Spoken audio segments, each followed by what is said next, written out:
Wait, did you hear that? The moon just spoke. I did just hear that. Hello, baby gangsters. This is Calvin, also known as Homer, and this is my first ever playthrough of Honkai Star Rail, and the moon did just speak. There's a new rule in the Phantasm Moon games. This Planet Arcadia is incredible. It's incredible.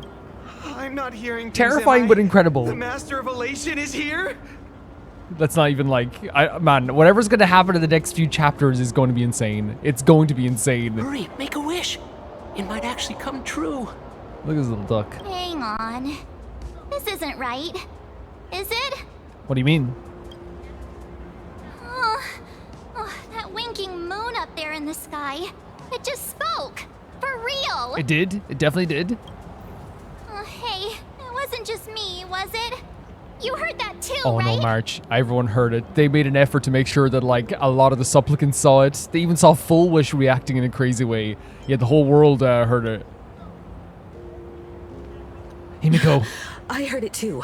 Crazy stuff, Himiko, right? That's why I came straight back for you. Thank you so much. Thank you so much, because it's so wild. The winner of these Phantasmoon games shall inherit all my authority Crazy. and become the true, permanent Eon of Elation. I was worried when I looked at my post discussion last time that I was like, so worried that because I did say in the video that it was a permanent Eon of Elation. I said that.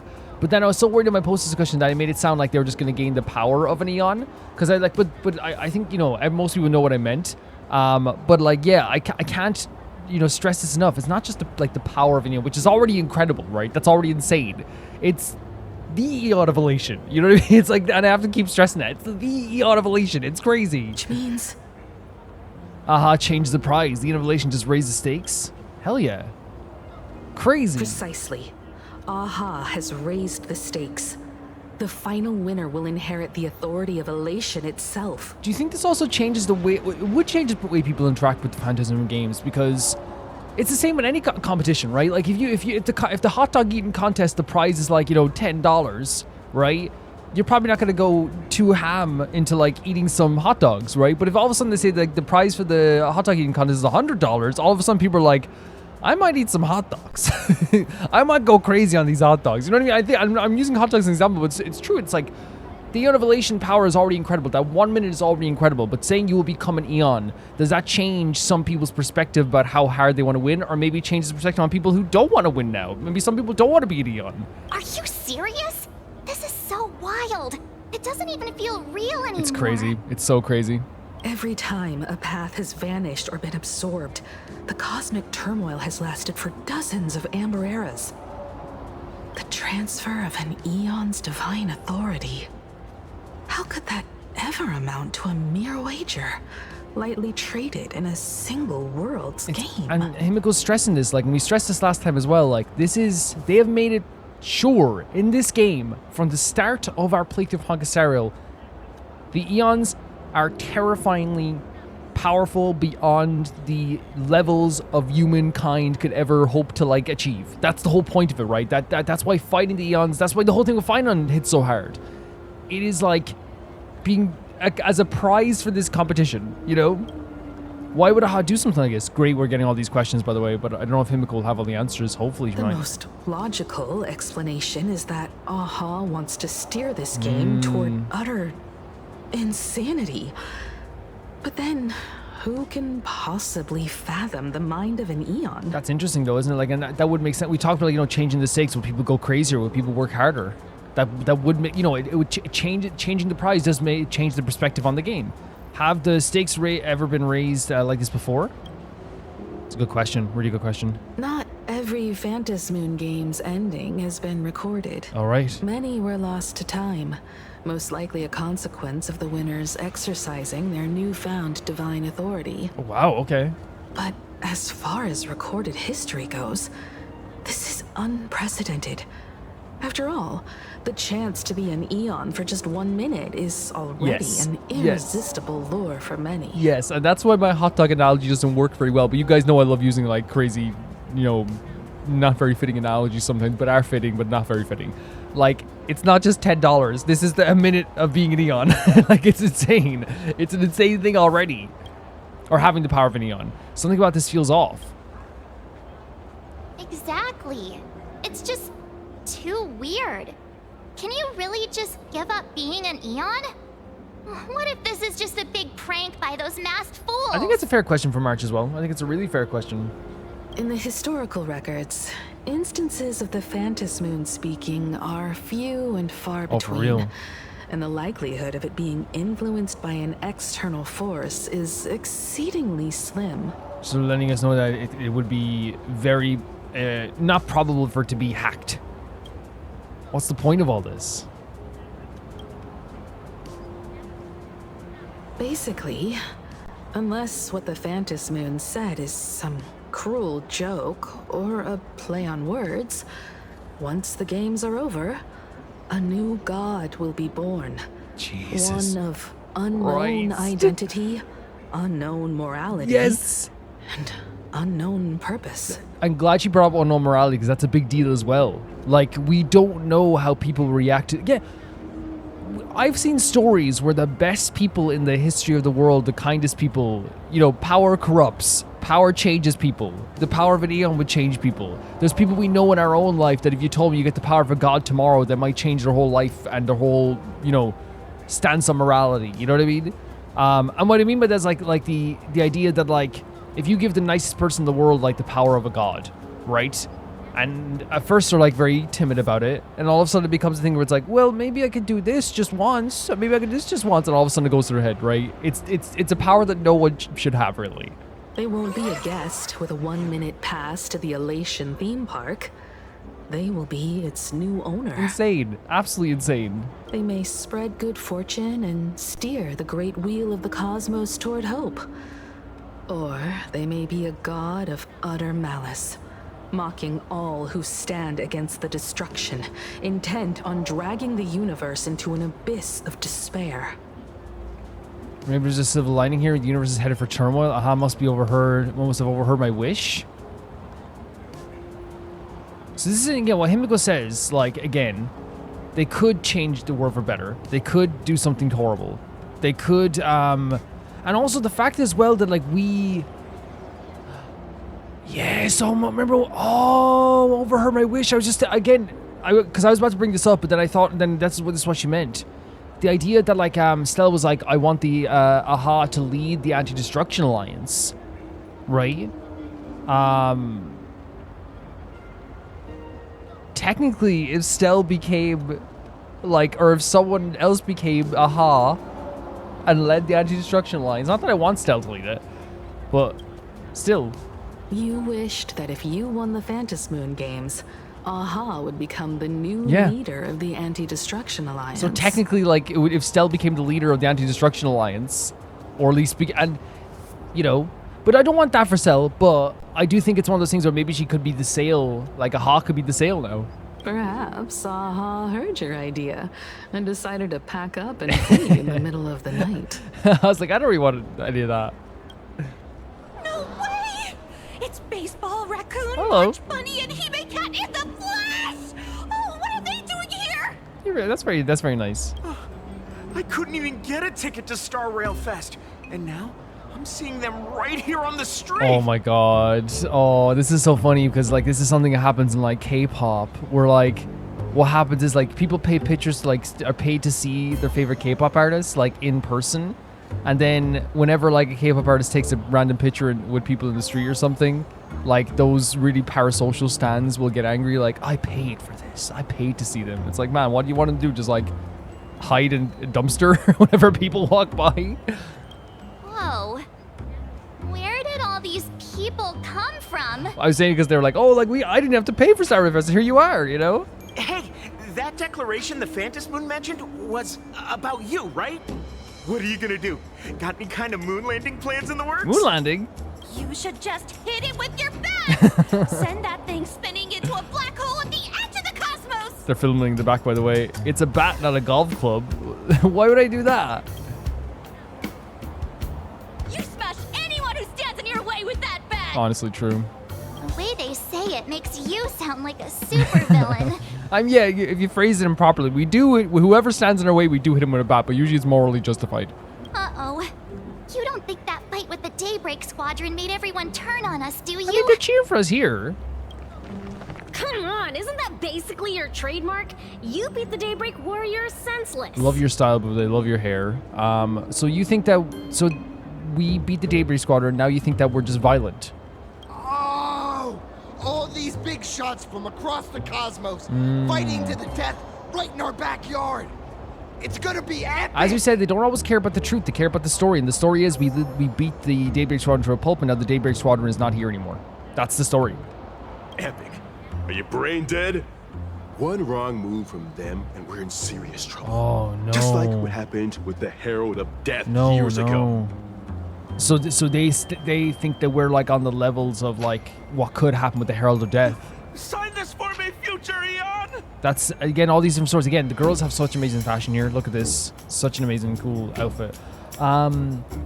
Yeah, I mean, like, it's not that they didn't predict this or tell us if this might happen, you know, that, like, the Daybreak Squadron were well-liked, and, they already started telling us that, like, how, like, you know, would we become as bad as Sparksy, but now they think, like, you know, some of them think we could be as bad as the Herald of Death, which is insane. Yo! When you become an Eon, can I be your Emanator? With that fashion sense, you can be our, like, personal stylist, and you would do amazing, like, honestly. We should get away from this mess. Let's head back to the Express and discuss matters there. Sure.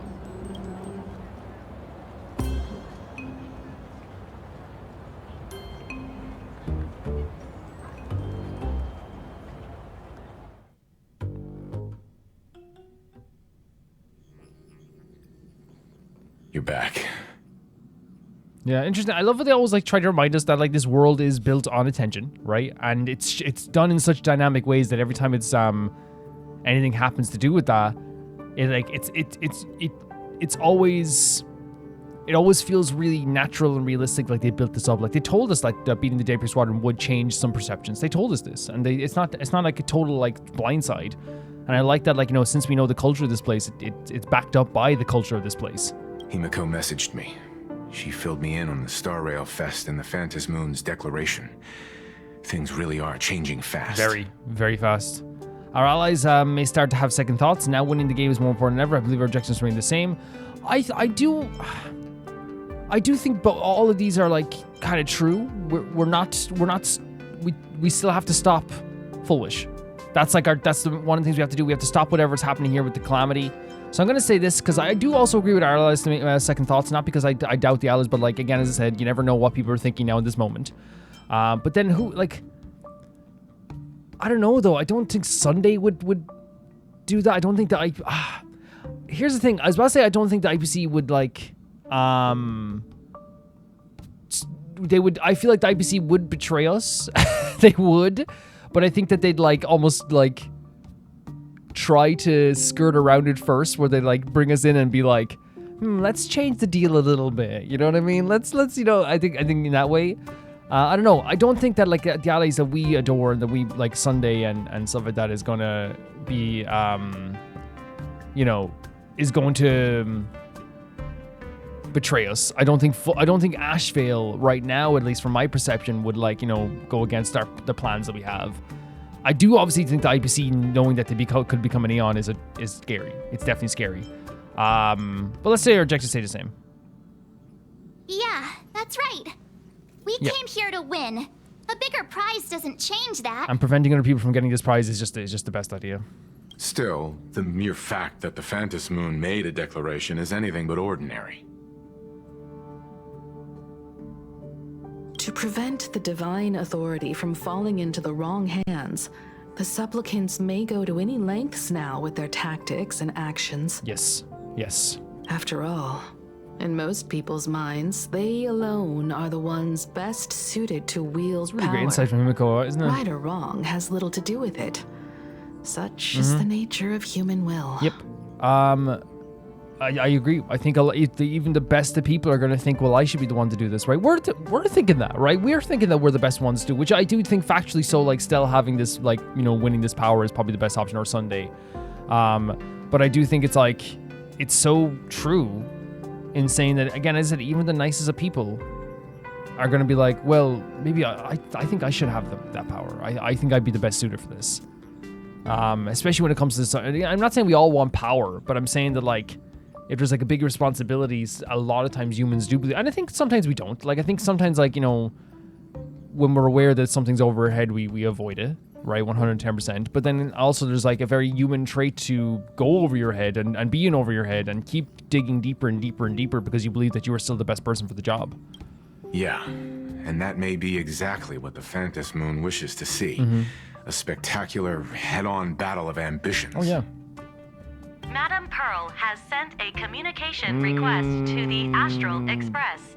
Accept transmission? I wonder if what I just said comes true, that she's gonna be like, hey, maybe we should like think about like, you know, what we're doing here. Not that we have like a full-on like deal with her yet, you know, but... It hasn't been long since we parted. And here I am disturbing you once more. My sincerest apologies. Please, there's no need to apologize. Given the urgency of this transmission, Madame Pearl, I assume you wish to discuss the Phantom Moon's recent declaration. Yeah. Nothing manipulates people's emotions quite like that moon in the sky. A permanent handover of divine authority. It is unprecedented. I can't help but wonder whether some malicious presence lurks behind the Phantom Moon. Still, who else but the Elation themselves could wield such control over it? In any case, the Phantom Moon's speech has made the public realize that the power to create a god is in their hands. Their emotions, and perhaps even their wish power, Didn't even think of that. are swelling to historic levels. The Department of Aberration Defense even detected a surge of agitation and unrest among the imaginary. Oh, really, as well? I didn't even think of it. It's actually a really good point. It's like, yeah, that people now have, like, you know, their support is directed towards whoever they're supporting before and whoever they wish to win, and their emotions and all this stuff are being directed towards the idea of a new Eon. When normal people believe power rests in their hands, their decisions tend to grow more radical and reckless. Please, be careful, and make sure to protect yourselves. Thank you, bro. We need protecting? I mean, I don't think she's wrong. Like, we talked about this, like, again, even the most ordinary people when they gain power can change them, you know? Correct. It would be wise to keep a low profile. She's not wrong. And stay out of the public eye. The Media and Public Relations Department has been monitoring public sentiment. At present, speculation and criticism regarding the Astral Express are surging. We just saw a bunch of people that just thought that we were just violent, like, you know,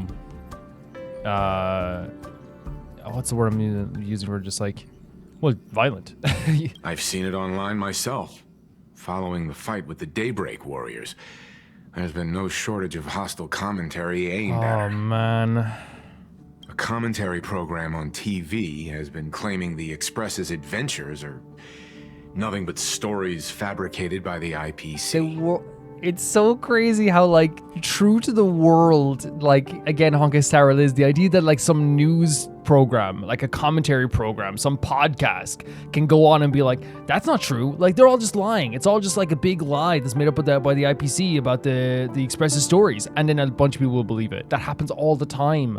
That happens all the time. Like, the biggest podcasters in the world will just be like, will say something about will take a fact and be like, I don't believe it. And all of a sudden, all their audience believe it's like, yeah, I don't believe it either. Like, this is so true to life. Like all they have to do is say, like, I think it's lies. I think it's all lies. And people are gonna be like, that sounds good to me, you know? It's so funny. It's the one time the IPC isn't like lying, or it's like, it's the truth about what we did. Many believe the Astral Express is oppressing the local heroes. And some are even speculating that she is the new Herald of Death. And we saw this. They said, like, oh, we could end up like what happened with the Herald of Death. What the? What's wrong with these people? The story always matters more than the truth in Plan Arcadia.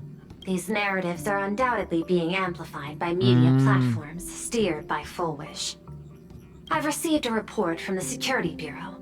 They tell me that many fans of the Daybreak Squadron have been stirred up and are threatening retaliation against the Express. Oh my god. And it's so funny because, like, the Daybreak Squadron was factually, you know, challenging us. They were doing something wrong.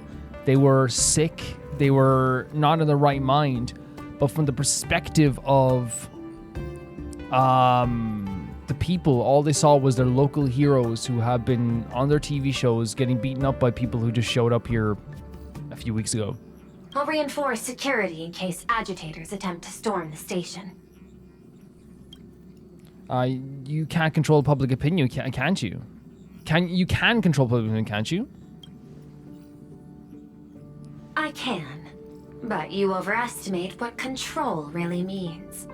In the arena of public opinion, those who look strong are often the ones at a disadvantage. And besides, you'll be distancing yourself from us for a Oh while. my god, Himiko reading this. Isn't that right? Oh, I didn't skip it, sorry. accurate. We intend to scale back our public association for the time being. Oh. If it's confirmed that the Express is colluding with the IPC, its public image would only deteriorate further. How bad is our public image that the IPC is like, I don't want to be seen with the IPC of all people? Oh my god. How bad? Our public image is bad. Oh my god.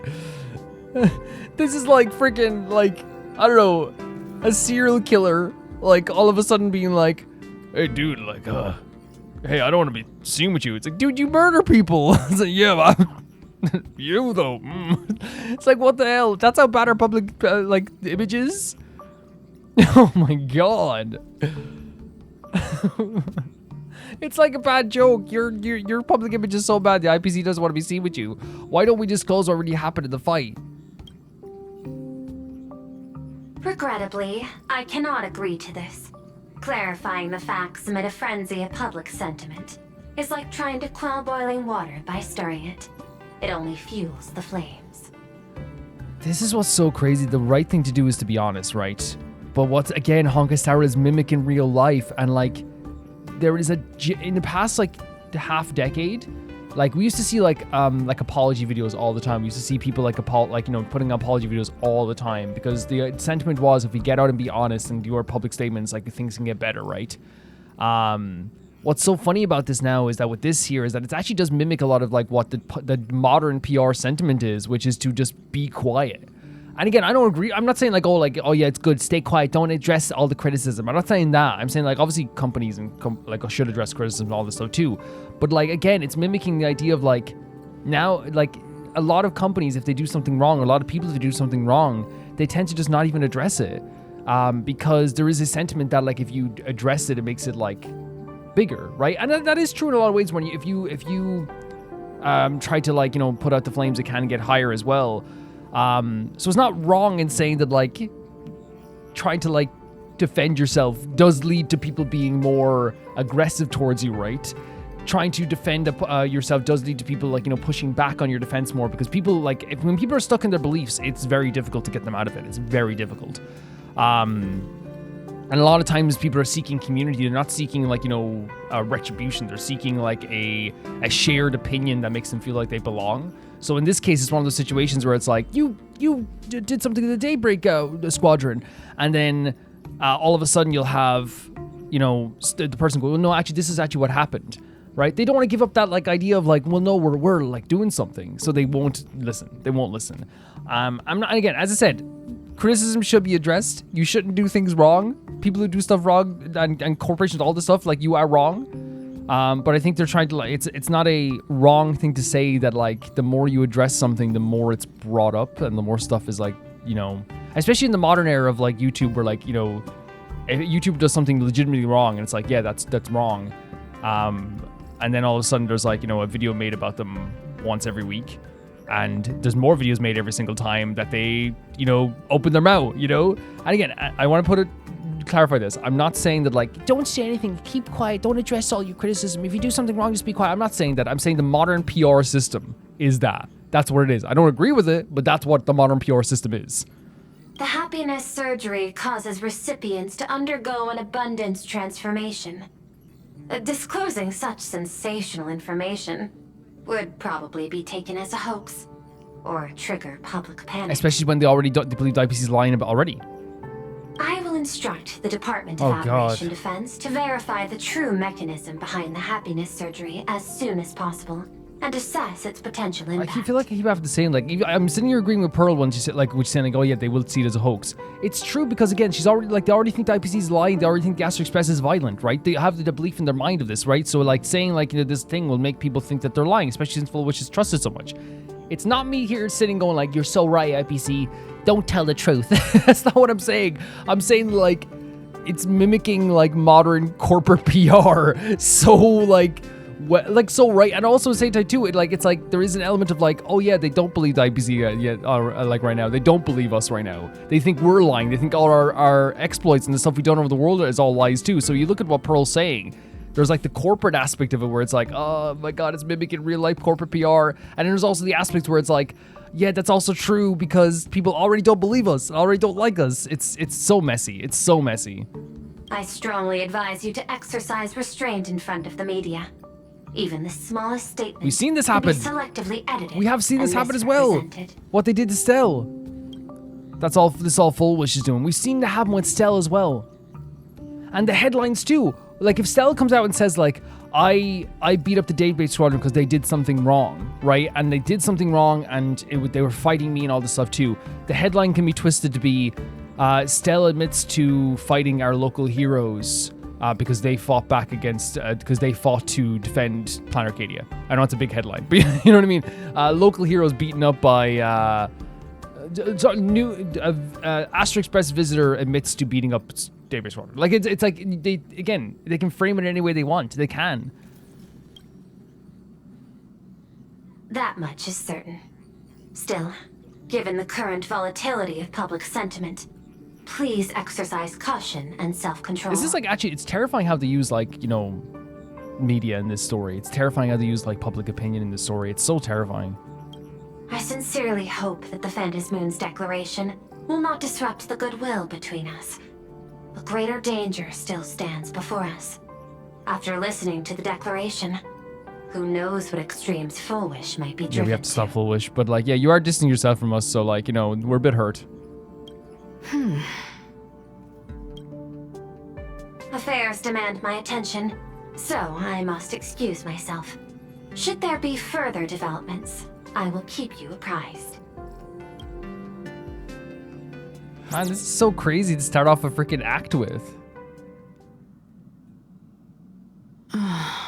What do you make of the current situation?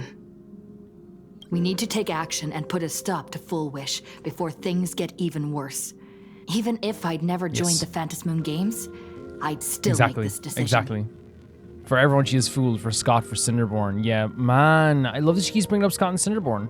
That's awesome. We cannot allow her to deceive and poison innocent people in the name of happiness. What she is doing is wrong, and then you know, using the media wrong. She's manipulating people's minds in more ways than one. It's horrible. Agreed. Given the likelihood of Fulwish acting unpredictably, we should confront her with everything we have. That reminds me, I've been wondering, the happiness surgery taps into the power of abundance, yet Fulwish seems perfectly normal. Just, how did she get her hands on something so dangerous? She has to have someone working with her, or someone who's supporting her, right? Perhaps. It's the lingering poison left behind by the previous Herald of Death. In what way? Yeah, lingering poison. Oh, like... 15 years ago, the monster who turned living flesh into his artwork would, in the heat of combat, slip into bouts of frenzied elation and delirium. Is that... Are you talking about... Wasn't it Shuhu who made, like, planets, like, come alive and, like, made, like, amalgamations of skin and stuff? The murderous mark he left behind, the bloody bloom, was no mere delusion. According to his interrogation transcripts, he claimed to witness a brilliant golden tree promising him everlasting life.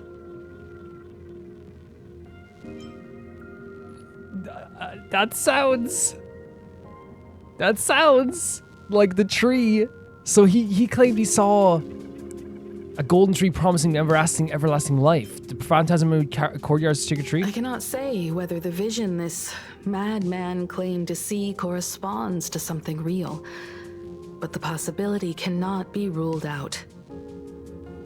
He claimed that in his hallucinations, the golden tree's branches coiled around him, drowning him in frenzy and pleasure.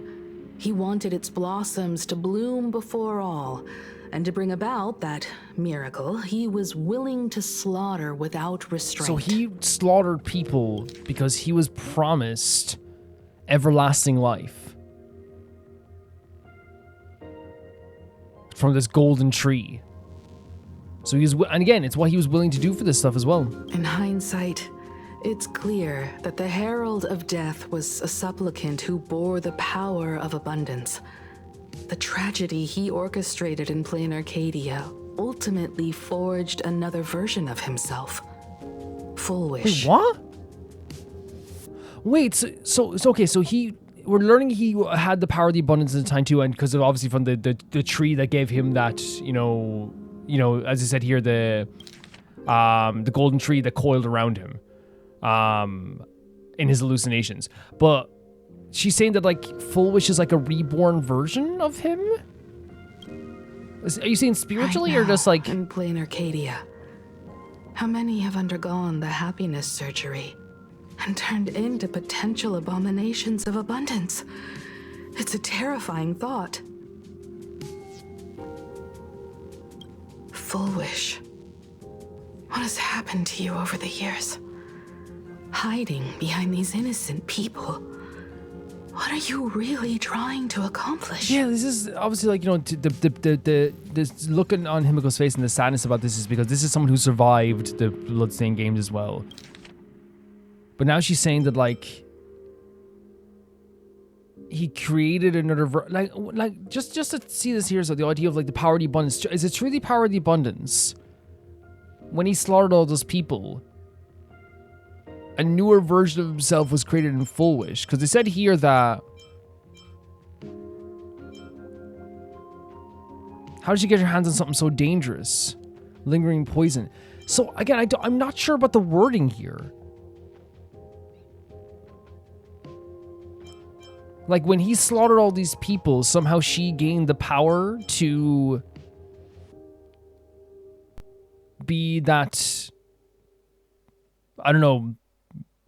Be the bleed the bloody bloom with, bleed the herald of death with, I don't know. I feel like this is one of those times where like maybe we could ask Himiko, do you mean like literally? Do you mean literally he was forged, or is like maybe like the power that was left behind created that? Which again, because we know wish power can work, so maybe that like impacted Fulwish in some ways. I need more information about this junior of mine. I plan to head to Graphia Academy. Yeah. Care to join me? I'm all for it. If we're to investigate Fulwish, we need to examine the traces left behind from the Herald of Death incident that took place during the last Phantom Moon Games. The recollections of teachers and the student records sealed away by the school. We're bound to find a vital clue there. Whatever you want, let's go for it. Let's find out everything about Fulwish. If you're set, let's get moving.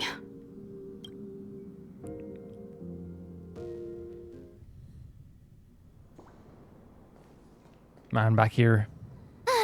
Well, after that so-called dream campus experience, we've ended up back at Graphia Academy. It's almost like revisiting the place after graduation. Oh yeah, like when you go back to your school. Wake up, March. I suppose you could call this your alma mater now. Wait a minute. This nostalgia isn't an after effect of the Sparksy virus. I don't know. I think you can get instant nostalgia, right? It's possible. Instant nostalgia is a possible thing. Don't worry, Marge. The Department of Aberration Defense conducted a comprehensive disinfection of the campus. That's a relief. The last thing I need is to be mid-investigation and suddenly morph into some hopping, dancing mushroom rabbit. I mean, it is scary. These are not irrational fears here in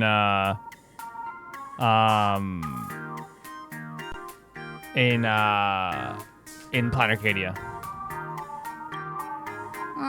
Speaking of which, where should we begin our investigation into Fulwish?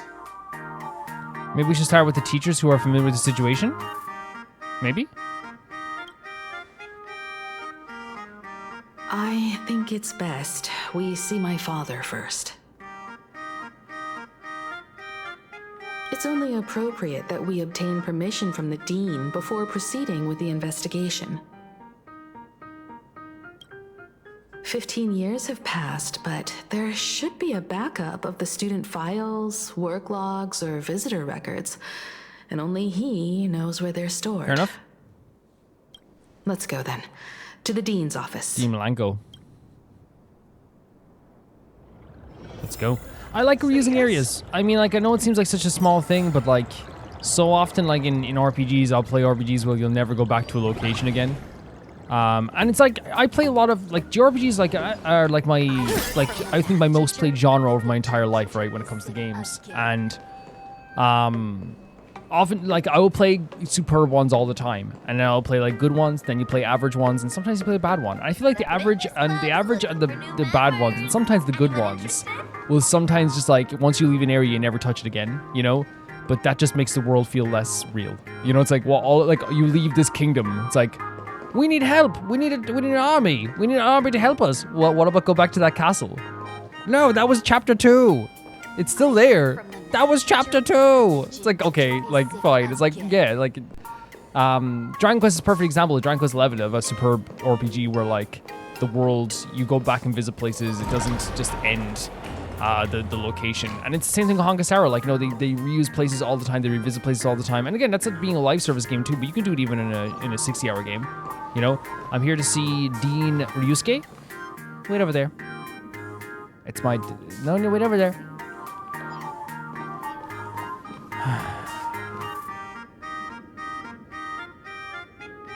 What are you playing?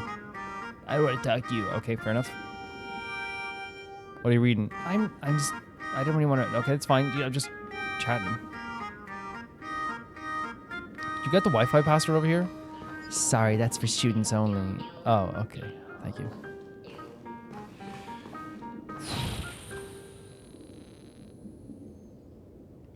Is there any way I can come back and specific? I would just sit down. Okay, that's fine. That's fine. That's fine.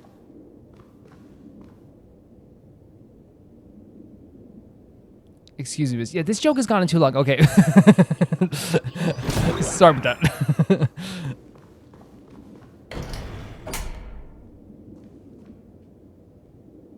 Himeko, there you are at last. Good to see his daughter again. The news said you got into a huge fight with those, what were they called? Warriors at the Floating Isle exhibition. And then you disappeared. Let me see, you're not hurt anywhere, are you? I'll do it again. We'll fight him again. I love the concern, though.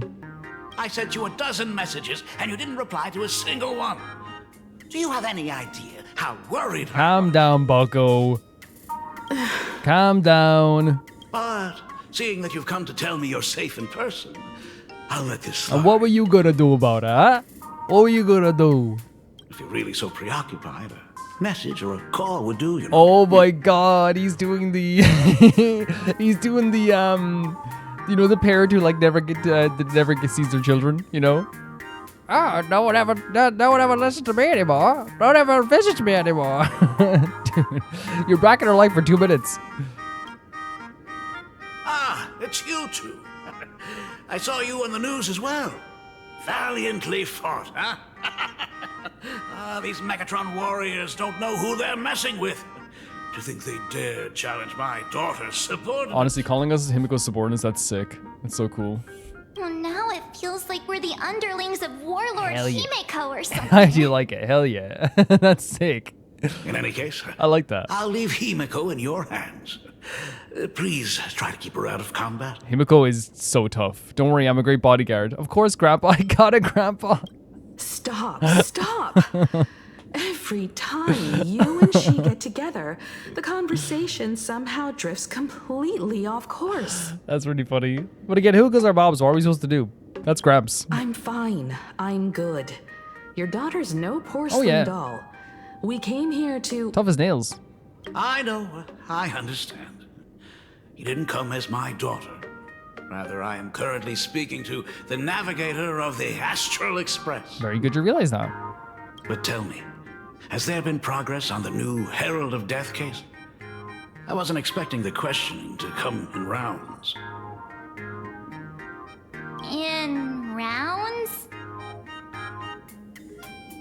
The Department of Aberration Defense also sent someone here before you. They inquired about Fulwish. So they had the same thought that we had in a way. But regrettably, I truly don't know how to answer. On one hand, I wasn't here 15 years ago. On the other, she is still considered one of our school's distinguished alumni. With Fulwish, yeah. I'm aware that you're involved in the investigation too. So, I compiled the pertinent documents ahead of time. I hope they'll be of use to you. Thank you so much, Ryusuke. Thank you, Mr. Ryusuke. Ryusuke, sorry. I keep saying Ryusuke. Ryusuke. Go ahead. The files are inside the archive room. Take whatever materials you need. Yeah, thank you so much for that. Alright, but a Fulwish. Yeah, well, let's ask some questions. That's cool. To be honest, it wasn't until the Herald of Death incident 15 years ago that I first learned her name. As the Dean, I should have met up with her more often and tried harder to soothe the wounds it left on her. But I just couldn't. I know. I'm saying this as like ethically. I don't think it's like exactly your job to do that, right? It's like I think you know it'd be like a counselor or something, right? Do you really need all the details? The whole serving as a model example thing. I don't want to tarnish it completely. I knew it was a selfish thought, but I just couldn't help it. Back then, whenever I heard her name, I thought to myself, if someone was able to survive the incident, then why couldn't it have been my daughter? Wow, I mean, that's very honest. That's very honest. That's honest. It's honest. It's honest. That's an honest way of phrasing it. So he felt that he couldn't really help Fulwish fully because all he ever thought about was his daughter that died, or had perceived to die. I'm sorry, but that's while it's not pretty to hear about, it's honest. It's very honest. 15 years ago, 15 years ago, I received a commission to paint a massive portrait for an elixir seeker chief on the planet of Goliath Shepherd. They said he had an elixir that could cure countless diseases. Oh, yeah? By the time I came back, everything had changed. There had been a terrible accident on campus, and my daughter...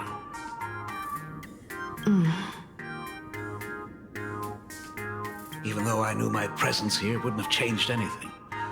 Because of that incident, I made a promise to never leave this world again during the Phantom Moon Games. So we know he feels guilty about leaving Himiko at the time. We know he feels guilty because, again, he tried to find a cure for Himiko, but then wasn't there for Himiko whatsoever at the time. That's why I immediately flew here when I heard about the full Phantom Moon. But once again, I was too late.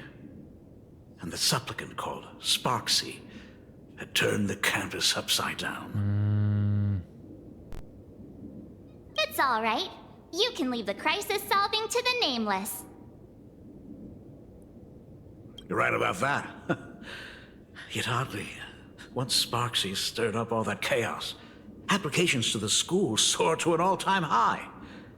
Oh, times we live in are increasingly beyond my comprehension. Yep. I mean, that's also, again, they mimic real life and like have real life situations so much as well, because like oftentimes, you know, if big massive things happen in a certain place that seem like it's very detrimental and bad, it becomes a place where people almost do pilgrimages to it. Like, I know it's a horrible way to put it, but like murders will happen in homes across America, and they become landmarks for people to visit and take pictures of. I know, and again, it's crazy. It's absolutely crazy the way our world works, but it's the truth. It's what happens. And the idea that people would want to come to the school more after the craziness has happened, in a place like Planet Arcadia that's based off attention and based off of getting, you know, likes and taking pictures and uploading them, I'm not surprised. I'm not surprised. We won't take up any more of your time then. He wants us to take up his time. You're always welcome. Dude. Other than the archive room, you could also try talking to Miss Dolly. She's the longest-serving faculty member here and likely knows the most. Then we'll try the archive room. Let's go, you two.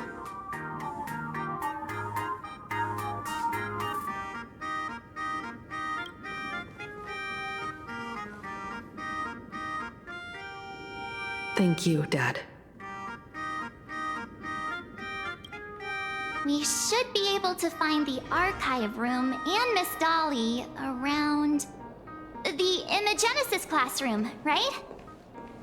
Yeah, and as I said, like him, us being like to her, can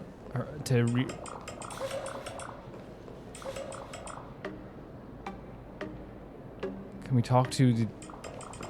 I heard from the math teacher. I want to do the optional thing. I thought I recognized you in the distance. Himiko, it really is you. This is Dolly, who got tricked, by the way, by Sparksy. Miss Dolly, please forgive me for not coming to see you sooner. I've been back for a while now, but this is the first chance I've had to come see you. Don't worry about it. I'm simply happy that you cared enough to visit. Well, we're here on a mission. I must apologize about the mask you entrusted me. In the end... Please, I can't thank you enough for safeguarding the mask all those years. That's a good way of looking at it, isn't it? Yeah, I love that. That's a very Himiko thing to think about, too. She always has a good perspective on things. Look at you. You haven't changed a bit. Oh, you and your friends look like you're in a hurry. Is there something you need to attend to? We're here to ask about Fulwish. Fulwish? The poor child who survived the Herald of Death. The school organized a fundraiser for her back then. I still remember how she bowed again and again with tears in her eyes at everyone who helped.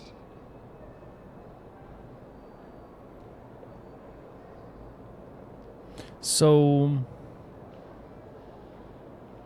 she was very thankful at the time, I guess. Poor girl. Though she was lucky to have survived, her parents didn't make it. There were rumors flying around the school saying she had something to do with the Herald of Death. Otherwise, why would she be so lucky? She's the only one who survived. What a bunch of scoundrels. That's really crazy. Like, so they created rumors about her being part of the related to her death. Now, we obviously were talking about the idea that, like, she could have, like, taken over for the Herald of Death, or, like, you know, almost be reborn as the Herald of Death, or, like, something like that. But, like, again, man, I have to can't stress enough, like, you know, as much as we, like, are going to be trying to take down Fulwish, we need to also acknowledge that, like, because it doesn't separate what she's doing. What she's doing is wrong, right? But we can also acknowledge, like, how someone gets here and talk about how this is an absolutely horrific thing that anyone would have to go through. She had good grades and a good heart. And becoming famous, she often came back to visit the school and sponsored a number of scholarship projects. Speaking of which, do you know anything about what happened to her after she graduated from school? I heard she went somewhere beyond the sky to further her studies after graduation. She had the chance to work for the Interastral Peace Corporation, but chose to return home and take over Seafeld TV instead, which was on the verge of bankruptcy. And she created her own TV empire, it seems. Somewhere beyond the sky. Miss Dolly, do you know where she went exactly? Oh my god, don't say Xianxiu. Don't say Xianxiu. I never heard. However, she pushed out many projects after taking over the TV station and managed to expand their business to the whole of Plain Arcadia in just a few years. That is all I know. Thank you, Ms. Dolly, for your intel. Okay, so she did leave Plain Arcadia. She, for some reason, then they're emphasizing the idea that she went beyond the sky. Then she came back and expanded her empire, and she was almost going to work for the IPC. She was accused of working with the Herald of Death at one point. But at one point she was also very thankful and came back here and helped out the school whenever she could as well. To the school, she probably is a model student who is a media conglomerate who helps out the school when she can. So to them, it's like, oh, she's one of the most successful students, especially with all the stuff that she went through as well, which no one can deny how horrible it is what she went through. He's real. They say he came back to life and was responsible for what happened in Dovebrook. He's not coming here to kill again.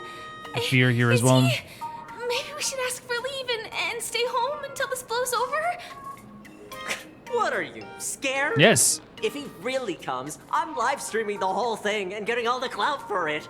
Who needs leave after that? I'll just quit school altogether. What do you know about the Herald of Death? I'm live streaming the whole thing and getting like that's what I'm talking about. Like this whole thing is like why it's so freaking absolutely terrifying, right? And again, it mimics real life, you know? It's like the idea of like instead of like the girl has the right reaction. This is terrifying. I'm live streaming it. You will be dead.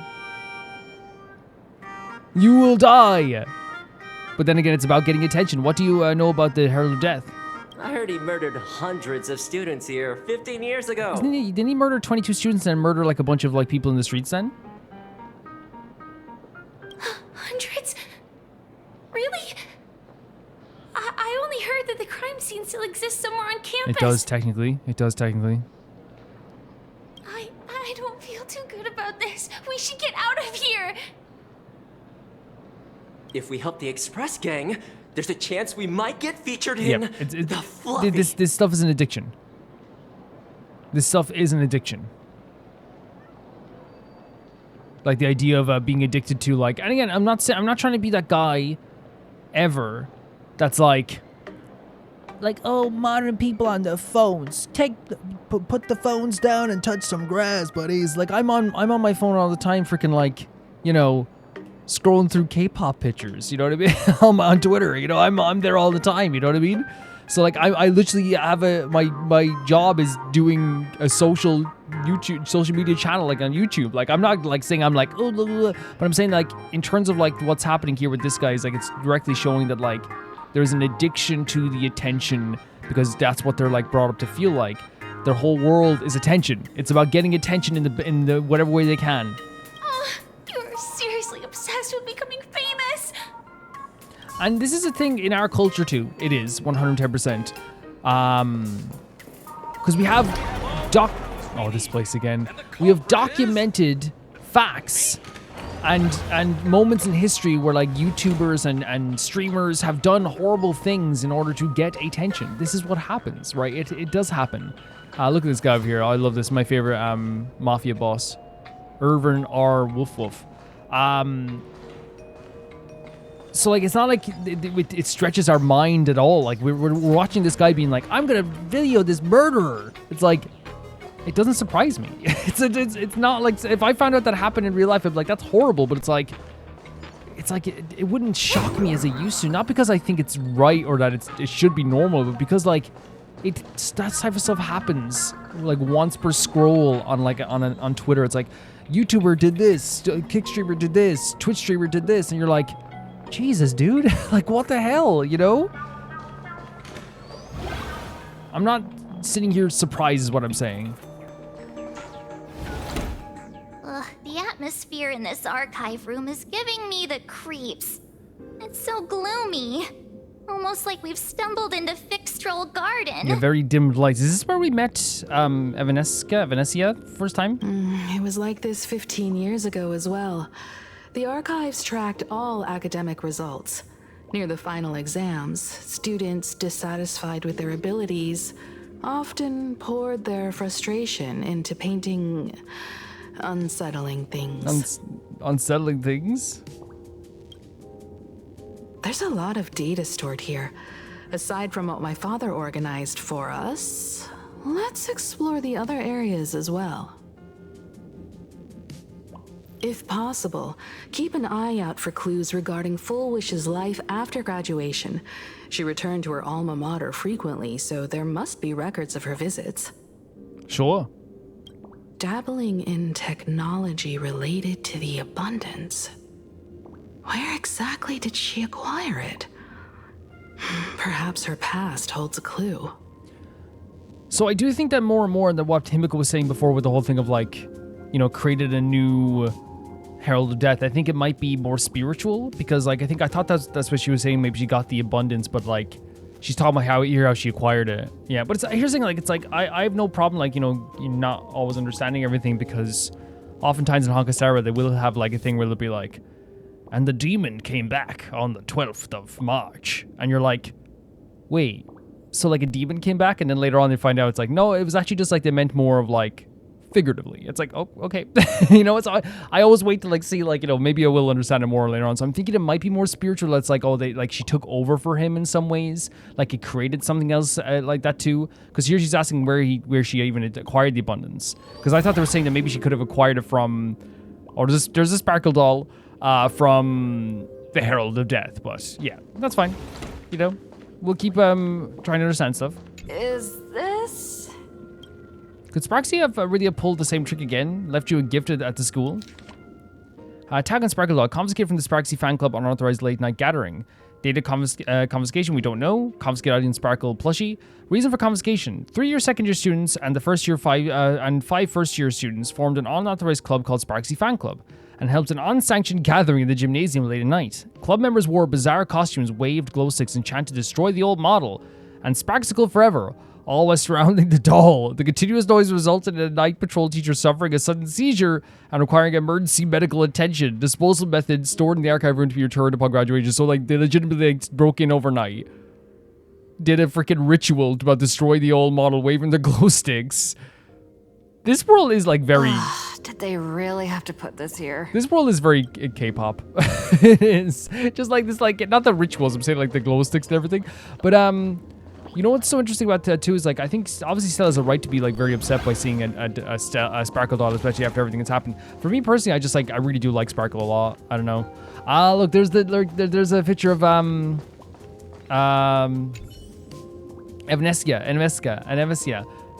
with a poster Jarny out of place has people are gonna be like, Calvin, how do you not remember the name when you just said it before? Like legitimately, I think it's one of those things that like. Because the names are said, then I go, oh, that's the name. And then, like, we go through, like, 30 minutes of just talking about something else. Then I go, oh, what was that? You know, like, I have, like, a really good memory. Like, it's interesting. I have a really good memory for, like, certain things. Like, things that happened and places and all this stuff, too. But, like, over time, I think, like, for some reason, like, names aren't always, like, the biggest thing. I can remember, like, what an individual person did. You know, I'll be like, that guy. It's like, I don't know everything, you know. But, like, when it comes to names, I'm not always the best in the world at that stuff. But over time you will get it. If you're talking to someone over and over again, I think it's different, right? In real life, I'm better with names, obviously, because I'm talking to someone over and over again, right? Like, usually when you're talking to someone, it's like, what's your name? So I go, Jerry. And it's like, usually, like, the reason you're asking someone's name is, like, because you've encountered them and you're going to talk to them again or something like that as well. You know. But yeah, you remember seeing this Evanesia with the ears and sway like feeble willows in the gentle breeze and half-lidded eyes drowsy as autumn waters, ready to slumber, and that fateful encounter. You also remember her leading you by the hand to the Phantasm Moon courtyard, the ceremonial heart of the so-called Phantasm Moon games. She called you the protagonist. Maybe being the protagonist means you get to visit the courtyard again. Makes sense, right? Try to enter.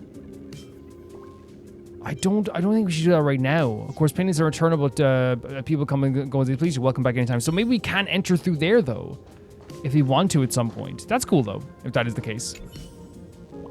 The computer's probably older than you, living out his golden years in his desk. Search Fulwish. Renowned entrepreneur Fulwish visits school recently. Fulwish warmly shakes hands with students. What did they take away from the speech? Here's what these 3 students had to say. There are so many press releases here. Yeah, very propaganda-like in a lot of ways. Scroll forward a bit. Renowned entrepreneur Fulwish donates scholarship. Big school makes first appearance in Fulwish TV's annual university rankings. Fulwish TV covers our school's anniversary celebration once again. Scroll to the earliest record. The school's annual distinguished student register from 1982 to 1984? For 3 consecutive years, first place was always Fulwish. So she always got this, what's the role called? Annual Distinguished Students Register. And she always got first place. Okay. She was definitely well liked then. Search for Herald of Death incident. No results found for your search. The search page slaps back the black text on a white background right in your face. The IPC has severed all channels of intel with its iron grip. Hardly a surprise. Yeah, they're covering things up for sure. Search Himiko. Formal caution regarding a student's non-compliant hairstyle. Oh? Disciplinary action concerning a student's involvement No way. in 3 food poisoning cases. What? Disciplinary notice for a student's involvement in a physical altercation. That's hilarious. Oh my god, she was a freaking boweled student. That's so funny. Simply because you read the with bated breath and it takes a good long while before you snap out of it. Right, this isn't exactly the task at hand. At the very bottom of all the entries regarding Himiko lies a faculty appointment notice from 15 years ago. That new-haired, red-haired assistant is the dean's daughter. Her constitution is weak, so she can't handle heavy labor. Remember, don't assign her anything out of clerical work, all because of the sickness she had, the weathering curse. Let's just stop her there for now. No, man, like, Himiko being a troublemaker is so funny. Like, she had to get told off for her hair, for fights, for pranks. Like, I don't know. She's the best. That's so funny to me. Open up! Detective March 7th is on the case, so spill the beans. How much do you know about what happened 15 years ago? With this frog? Oh my god, the frog's so cool.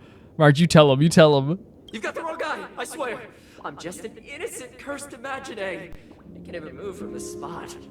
I don't know anything. March, she's lying. Get him. I love Detective March. Ribbit. The dean ordered me to dig up whatever materials I could find for you all to read. I absolutely love Detective March. March, you can destroy it if you want. You know? It's up to you.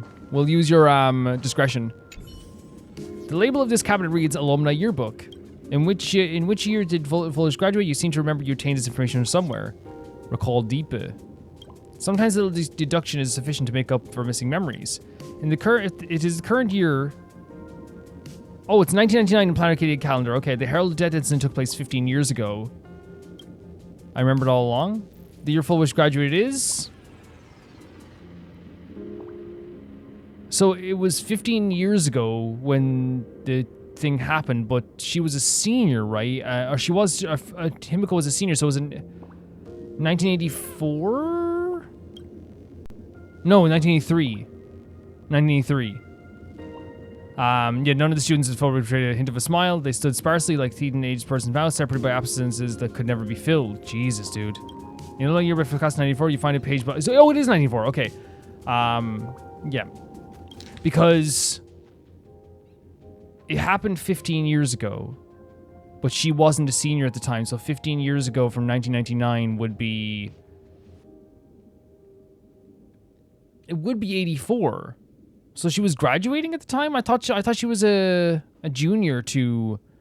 Or did Himiko call her a senior? My mind's jumbled now. Person information named Fulwish. Birthday, no one knows. Address, no one knows. Street, Seafield City. Planet Arcadia, Consternation Star Zone. Contact, postgraduate. Okay. My interest, favorite color is white. Okay. Dream destination, the seaside. Favorite animal, hallucigenia. And ideal career, teacher. Message from classmates. Graduation day has finally arrived, but so many never made it back. If I hadn't slipped away early that day, could I have done something for them? When I look at the empty seats in our classroom, I often feel guilty for being powerless. Fulwish, did you feel the same? But I've come to terms with it now. The past is the past. Those of us left behind, we have to take care of ourselves. I hear the climate on the Garen Star Botanical Study is very different. Take care of yourself, Fulwish. So there's, again, a lot of survivor's guilt. A lot of survivor's guilt in this world. Sarah says, winning the first place in the Campus Imaginations competition, ranking the top of several consecutive semesters, you have always been outstanding, Fulwish. That's why I truly believe you can make it through all the nightmare and show all of Planet Arcadia with a smile that we won't be easily defeated by a single tragedy. I've never doubted that. A new chapter in life is about to begin. Facing the lens of life, please keep on smiling. So a lot of people supported her. A lot of people liked her. A lot of people thought very highly of her. We already saw that from the teachers before as well. And this sort of message from the teacher Herminian. Hearing that you will soon leave Planet Arcadia to pursue cognitive science, I can't help but feel a sense of loss. It's a failure on my part as a teacher that I couldn't inspire you to stay in imaginations industry. But as your teacher, I fully understand your choice to have helped to shape a researcher like you for the Intelligentsia Guild fills me with deep pride. I sincerely wish you the vastest of horizons, Fulwish. May you realize your dream, and may your sorrow be sown in the past blossom into flowers in the happiness in the future. Hermione. And the message from parents is left blank. Is that because they're dead? Garden Star of Botanical Study. Cognitive Science Research. Oh, wait. That's a good thing to pick up on. Miss Dolly mentioned that Fulwish went beyond the sky to study after graduation. Turns out this is where she went. So she still picked up on the idea of Garden of Star. That's where she went. So let me just okay. I know. Let's go chat with the others. Oh, sorry, my bad, Stella, for interrupting you there. Let me just take a little bit of a video of this for a second here. So she left. Yes, to pursue. Oh, okay, there we go. Yeah, sorry, I didn't even pick up on that. That's what we were looking for as well. Why she would have left? Yeah, that's my bad. Yeah, so she left to pursue cognitive science. Yeah, okay. Very cool. Yo. Well, did you find anything? We did. I found these clues. You tell Himiko about the clues you discovered in the alumni catalog. Garden Star of Botanical Study? It appears to be a greenhouse world located within the Consternation Star Zone. Okay. I love that she's looking up on her phone. Found it. Its property ownership is registered under a specific school within the Intelligentsia Guild. Will I go talk to Dr. Ratio about this? Me just looking for an excuse to talk to Dr. Ratio. So IPC. Strange. The name of the school is encrypted. Why? I've heard conspiracy theories claiming the Herald of Death from 15 years ago was actually someone from the IPC. It was, right? They mentioned, I forget the name, but it was a person in the IPC. I forget the exact name, but given the great lengths the IPC went to in wiping away all traces after the incident, perhaps the rumors are true. So the fact that it's encrypted shows that they're trying to hide the name of the school? Is that what we're getting at here as well? And then also the fact that they're the IPC went to great lengths to obviously erase everything as well. Yeah, that would make sense. Because we said that too, right? That they were covering up everything. But I forget the exact name of the person, but I do know what they said to Asheville at the time. Fulwish was hurt by the Herald of Death. Yet after studying in an institution funded by the IPC, she became a suspect in the new Herald of Death So that's why they saw her as a suspect. I suspect it always comes back to the IPC. Is that where Fulwish retained technology of the abundance? Like botanical stuff? You mean she created the happiness surgery after studying on that greenhouse world? That would make sense with botanical stuff with, if you're talking about the way that the Herald of Death seemed to... I know it's him hallucinating maybe as well, but the whole thing with the tree and the arbor. It's certainly possible, but the information is still too vague to make any judgments. Okay. I'm more inclined to think that after witnessing the power of the Herald of Death, she resolved to uncover the truth behind it. That's why she went to another world to study after graduation. But is the knowledge she gained in just a few short years enough to create the happiness surgery? I'm not sure what the truth is at all. Not sure at all. So Himiko's saying that after seeing what the Herald of Death can do, she went to study to find the truth behind it.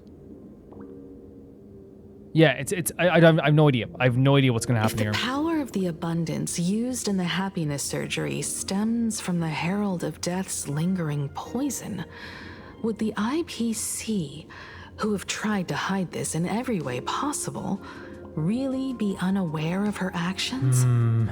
There are too many things here that an ordinary scholar simply couldn't achieve. I get what Himiko's saying. Because she worked under the IPC and she was working in the IPC, is it possible now that the IPC wouldn't know about what she was doing or what she created? They're saying as well, this is something she said earlier as well, that the Herald of Death's lingering poison is where the happiness surgery came from. Again, the whole idea of the lingering poison is such an interesting concept to me.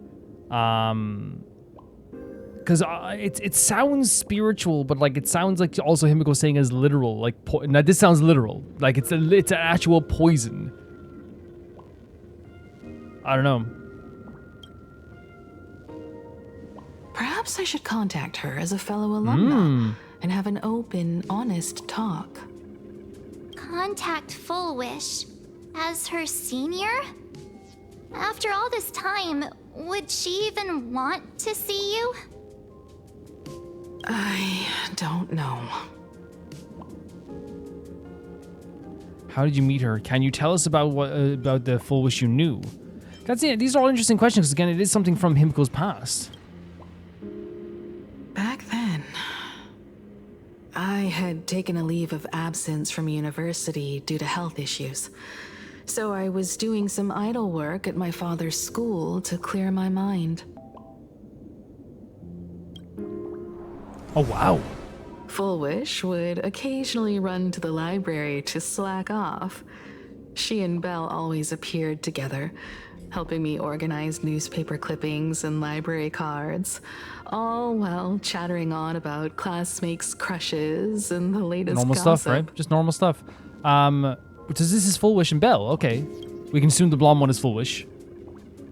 They didn't treat me like a patient who needed special care, nor did they treat me like the dean's daughter. That must have meant a lot. That must have meant so much. We often shared snacks brought from home and secretly dug out the school's collection of ancient books and paintings to admire them. That's crazy because like this is like, you know, when we knew that like, Himiko had a connection to this, but like this to be like is probably painful for Himiko because like this is someone who like treated her as a human, treated her as like just any other friend. This probably meant the absolute world to her. Fulwish. She was the model student, always knowing a little more than everyone else. Her questions often went beyond the textbooks, pushing past the boundaries of what someone her age should know. When she looked through those illustrations of Imagine, her eyes would always sparkle. She was always seeking knowledge, and she always like had more knowledge than other people as well. I could feel the passion in her eyes. And an unspeakable sense of loneliness.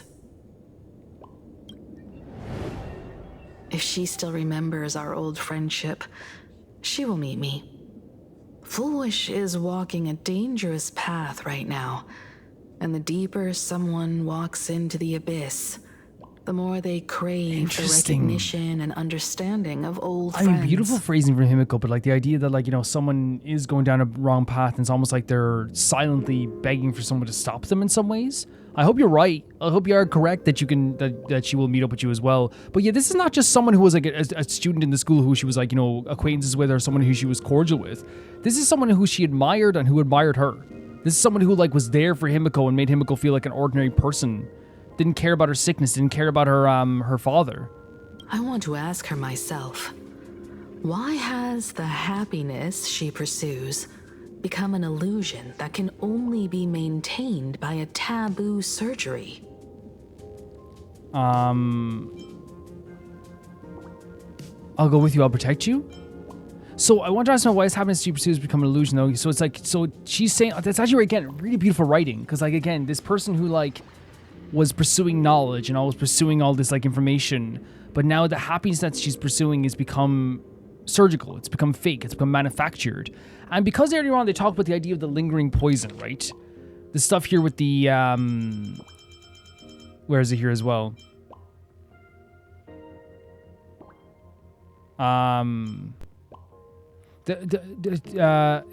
Using she's saying if it's used at the heralded as lingering poison, this all leads me to believe that there is like a literal thing that the Herald of Death left behind for this research, and because they're talking about this in a very literal sense, right? Like it's spiritual in the sense of like why you're pursuing your happiness, but it's like also saying that like, you know, it's literal. It's like you created this literal injection to create happiness for people. Why did it come to this? Which leads me to believe that the whole idea of like the lingering poison isn't just a spiritual thing where it's like the poison that was left behind by the Herald of Death. It more feels like a literal thing. A literal thing. Oh.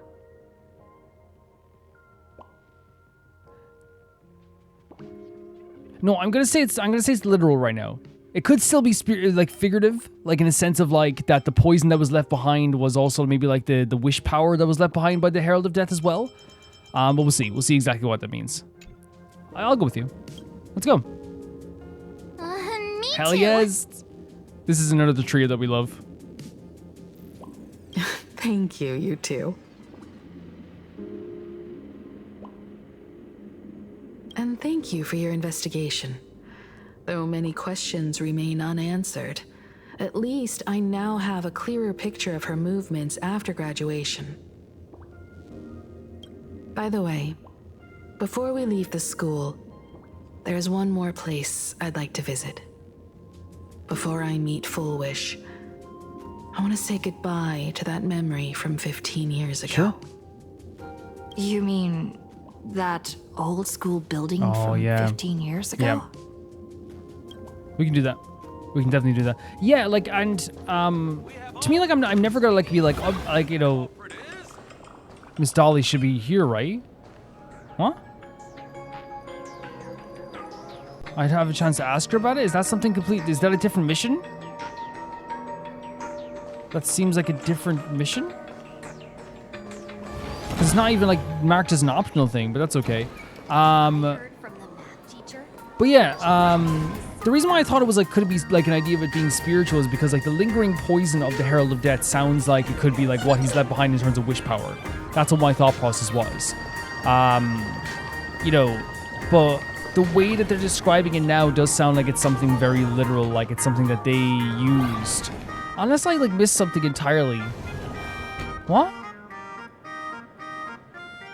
Why? What's happening here?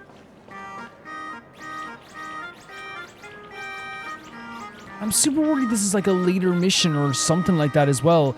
But yeah, like unless I forgot completely about like a poison that was mentioned by someone about like what the Herald of Death used because like to slaughter people. Unless I forgot completely about that, then it's my bad too. But you understand why there is like a confusion there. Because they do talk about stuff like in Planet Arcadia as being like, you know, the wish power, something that's left behind, like the lingering feeling of the Herald of Death. But then also the way they're talking about like injections and actually using, you know, that for the abundance sounds like it's very literal. You know? What is... I'm so confused. Is this actually like a... What is happening here?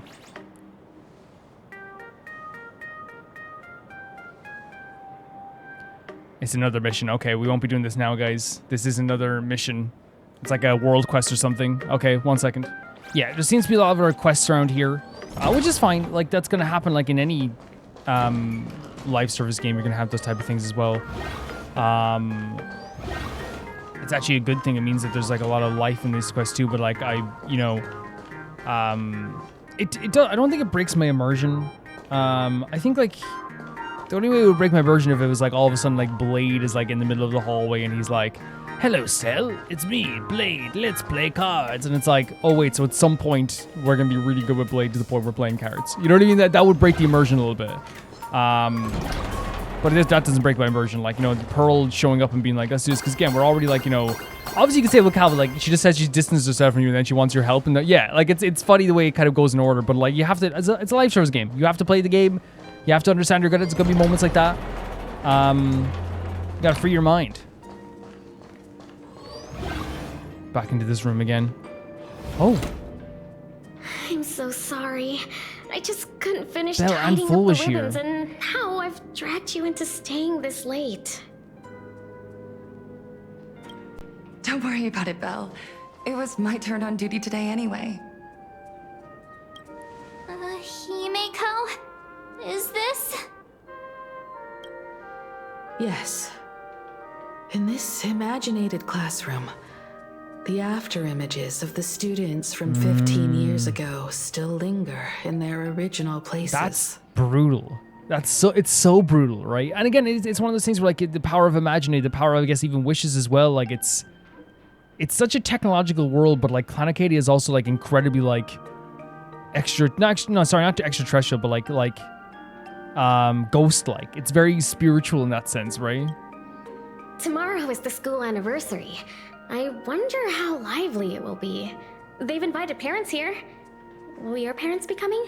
The note on parents wasn't there, right? Oh, Fulwish? She's in a completely different world right now. Oh, that's Fulwish from her youth. Yeah, Dad already took time off. By now he's probably out on the streets with Mom, picking out formal wear. Okay, so she does have her parents, okay. Her hair is deadly, it's so cool. If it's my daughter's performance, we have to dress to the nines. That's just like him. He always loves making those kinds of jokes. Man, like, it's just, you're just a normal, like, teenager, you know what I mean? I know, like, that's what they say about everyone who goes, like, mad, you know? Oh, they're just a normal guy, you know? But it's just always, like, sad to see. Then you'd better put on a good show, huh?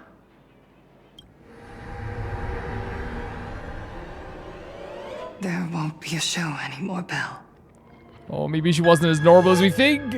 Because unexpected guests have arrived. No, Fulwish is here. Everyone from the Astral Express and Himiko. Himiko's Astral Express too. Didn't expect to meet you I here. did not think she would show up at this moment at all. We were going to meet her. Did you enjoy yourselves at Star Rail Fest? Did you grant those smiling kids their wishes and bring joy to everyone? Oh my god, the way she's phrasing everything as well. Oh my god. Fulwish. My heart is stopping. I'm like seizing up. Himiko, you recognized me at just a glance. Fulwish, what are you doing here? She like, yeah, because again, this is like, it's great stuff in a way because it's almost like, you know, while we were thinking about her, I wonder if she was thinking about us in that moment as well, after everything that happened. I thought Himiko was at school like the rest of us that day. When I saw Belle Oh my god. lying in a Oh. pool of blood. When I was crushed under the collapsed wall and unable to breathe.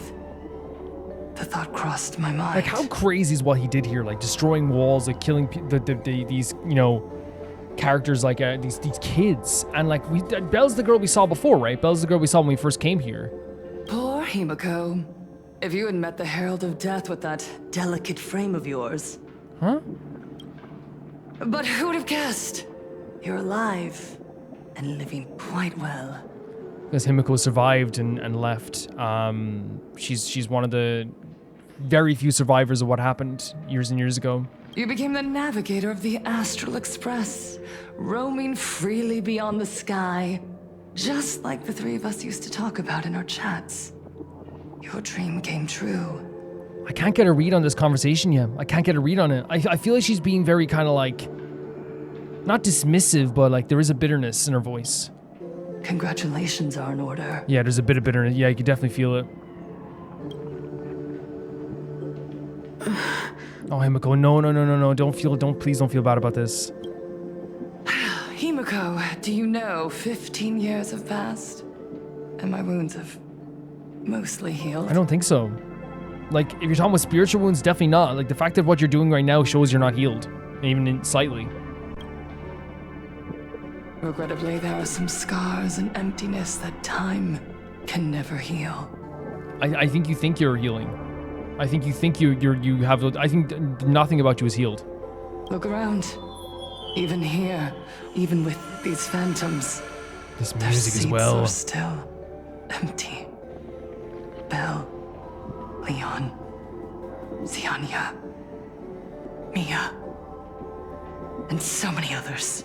Obviously, this hits her hard too, right? Obviously.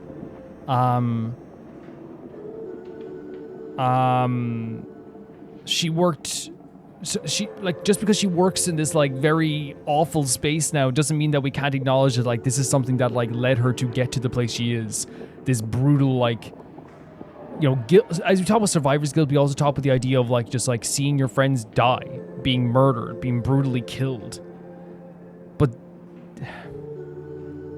We're not talking about the... We're not talking about the morals of, like, we know what she does is wrong. But we're also talking about, like, how horrible this is as well. 15 years have passed. And I've learned that time isn't a cure. It's a shroud, binding itself around me, layer upon layer. Jesus, dude. She's, again, the writing this is so, like, painful. It's so painful. The idea of, like, time not being a cure, but something that just weighs her down even more, that traps her even more as the years goes on.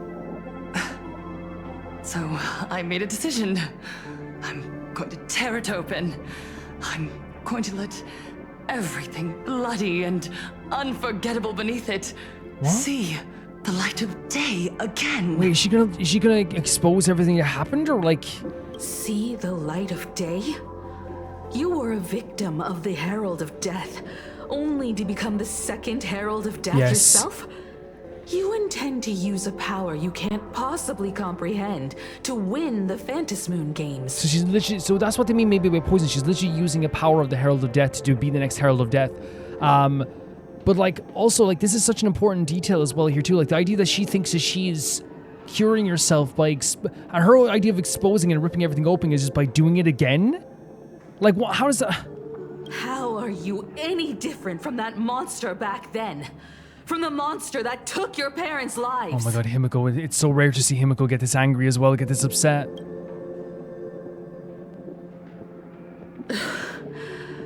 I'm sorry. I shouldn't compare you to that devil. But... You still have a chance.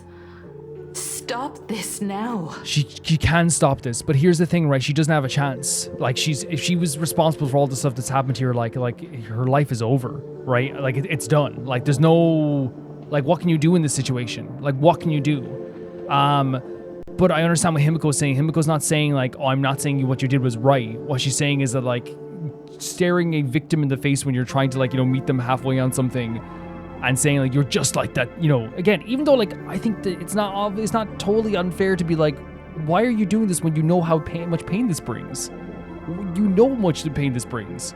But obviously Himiko wants to also, like, acknowledge the fact that she is staring at a girl who survived an absolutely astronomically horrible slaughter. So it's obviously one of the most complicated things to navigate words-wise, you know what I mean, communication-wise. Stop. I'm sorry. I don't quite understand what you're saying. Is she gonna deny it? Just as you thought she won't admit it? You know exactly what we're talking about. I would advise everyone to think twice before making rash accusations. And again, it's Plan Arcadia, so accusing Fulwish of doing this stuff as well with the Sinwich Syndicate, what does that do? All of a sudden, it's all over in the news. The Astral Express attack, you know, beloved news reporter or personality, you know. As a media professional, let me give you a piece of advice. From now on, when you're in front of a camera lens, watch your expressions and be cautious with your words and actions. Oh my freaking... Again, it's so, like, it's kind of dystopian, isn't it? It's kind of dystopian. Like, we're face to face with someone who clearly had a plan to use the Herald of Death's, like, legacy for her own as well. To open up the wounds and open up for everything to see, as she said herself. Responsible for the death and slaughter of so many people. Right? And we are powerless. And what is making us powerless in this moment? There's a camera staring, like pointing directly at our face. In pure Plan Arcadia fashion. Everything is being documented, everything is being reported on, everything changes public opinion, everything changes the standings in the Phantasmoon games. It's so crazy. At the very least, try not to look so flustered during this public exchange. Oh my god, it is very dystopian. It is. We live in a world where we are constantly gazed upon and watched by others. Yep, 110%. This camera crew was originally prepared for my upcoming speech, but meeting you all here, it really adds a wonderful dramatic flair. It's so crazy, right? It's so crazy that we're literally, like, accusing her of, like, a horrible crime. And her defense is, I don't know what you're talking about. Also, look behind me. Be careful. Like, it's Plan Arcadia. It's Plan Arcadia. To the audience watching from your screens, everything's about the appearance. Everything's about, like, how you come across. You know my name, and I know that right now, you are watching me. 15 years ago, with the tacit approval of the IPC and the Arcadia Council. Oh my god, this imagery. The Master of Elation's divine ritual degenerated into a barbaric, bloody game. The Bloodstained Games. This is a fantastic image, by the way. Like it's really well done, and I think it perfectly encapsulates a lot of like very like scary things about Planet Arcadia as well. This like spotlight, the darkness crouching in around her, the cameras with the eyeballs, and the laughter, the smiles in the mouth as well, right? It almost makes a mockery of like, you know, the story that's about to be told, the news they're reporting on. You and I, the residents of this Arcadia, surrendered a lifetime of dignity, wealth, and time to them.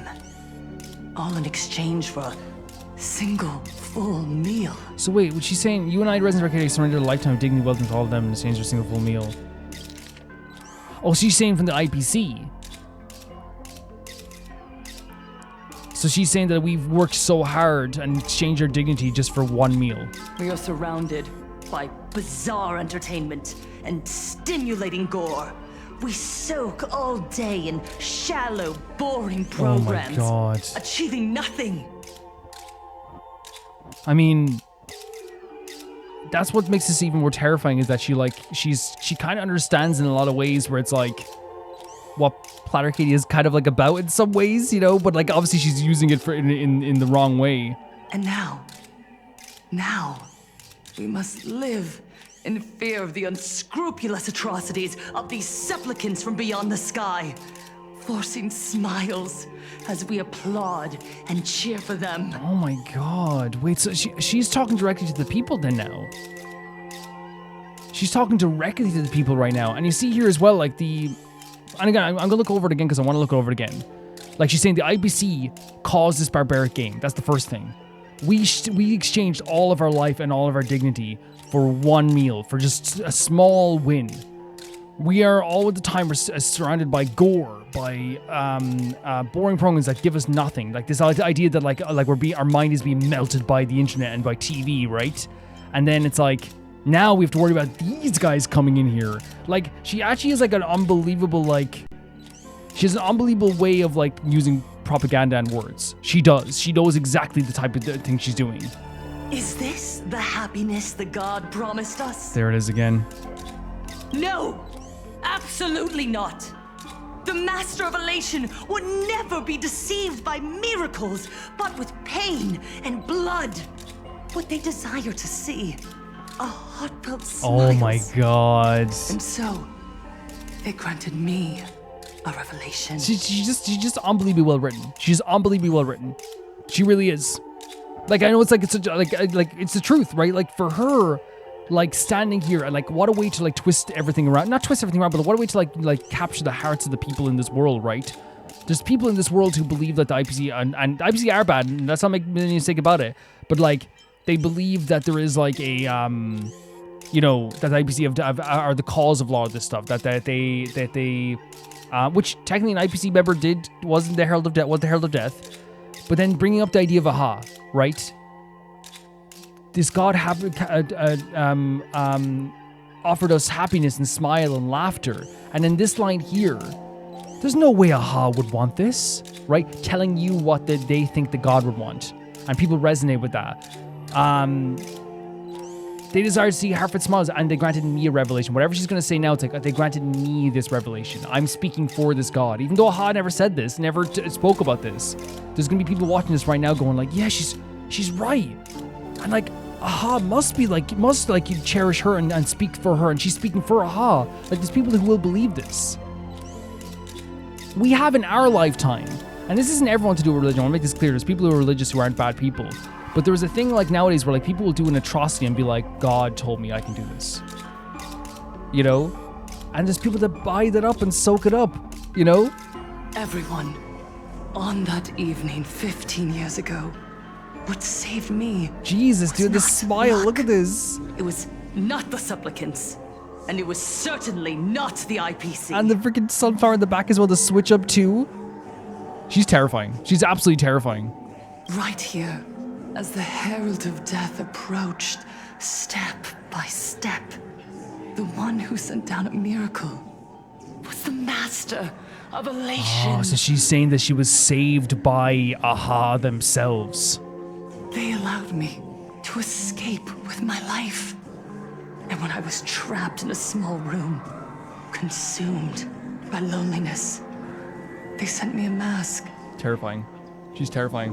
Because again, if you're watching this and you already believe in all this stuff that AHA and you believe in Fulwish, right? This is screaming the idea of like, she saved her. AHA saved Fulwish. And it's like, oh my god, that must mean that they have a purpose for her. It wasn't the IPC or the sub. It was totally AHA. And then they sent her a mask too. She's the chosen one. They revealed my mission to me.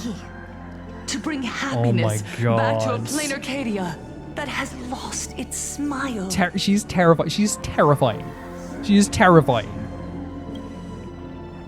I, Fulwish, survivor of the Bloodstained Games, hereby formally announce that I will join she's being a supplicant. Moon Games. Does that mean she's the 8th? In this game, I shall win the Eon of Elation's authority.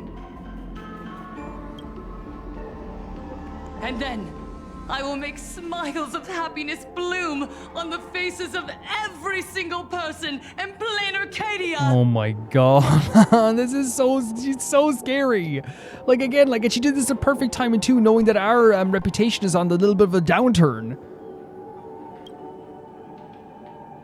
I feel sick. Himiko, don't frown. Smile. I will bring happiness to you too. Just as I will bring it to everyone. And again, in front of the cameras. In front of the cameras, what happens here? She turns to someone who's supposed to be... that she had mentioned already as an enemy. The Astral Express, right? They're here from beyond the stars telling us what we can do, and they're trying to do all this stuff as well. Which, by the way, like, I don't know if we can, like... We can't screenshot it, but like, it's fine. It's fine. We'll remember like all this stuff too as well. But like, and then she turns like such a like lovely olive branch wielding saint. Don't worry, Himiko, I'll save you too. She's so good. She's so nice, right? She's saving the person that she just badmouted. I won't manipulate the Phantom Moon Games like those high and mighty IPC executives. Nor will I treat the rewards granted by the God of Elation as bargaining chips for profit. I think you are doing a bit of manipulation here, though, if I'm being honest with you, Fulwish.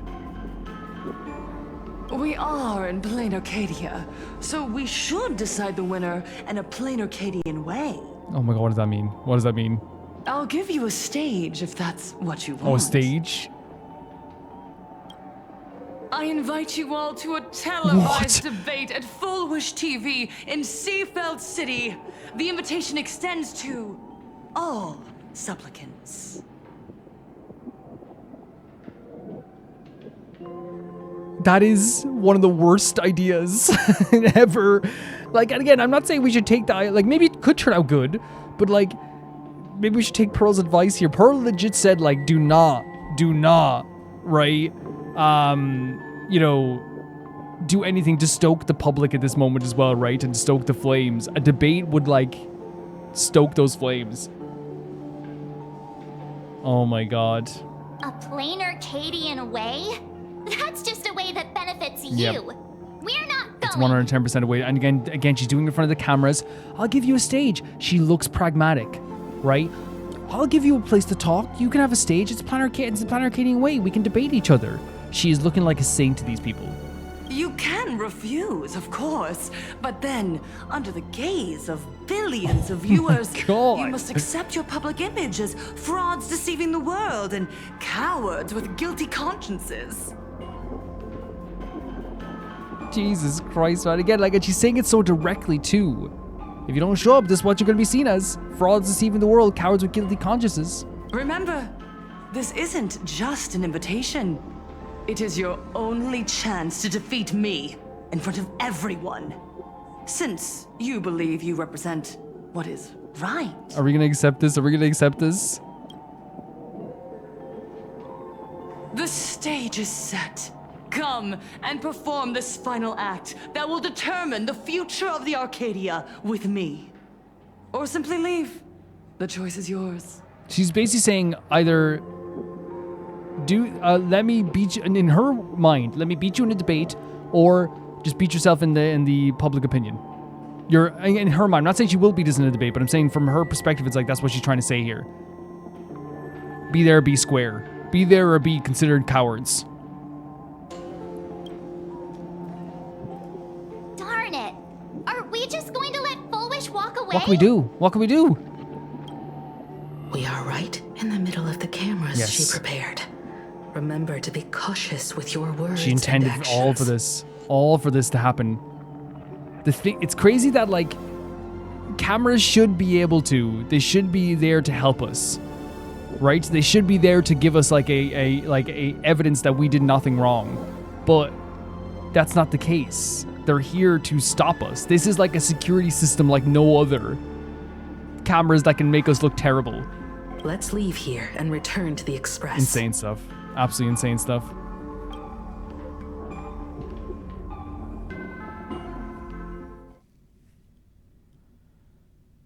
Hello, oh no, everyone, not these guys. And welcome back to the Arcadian Morning Report.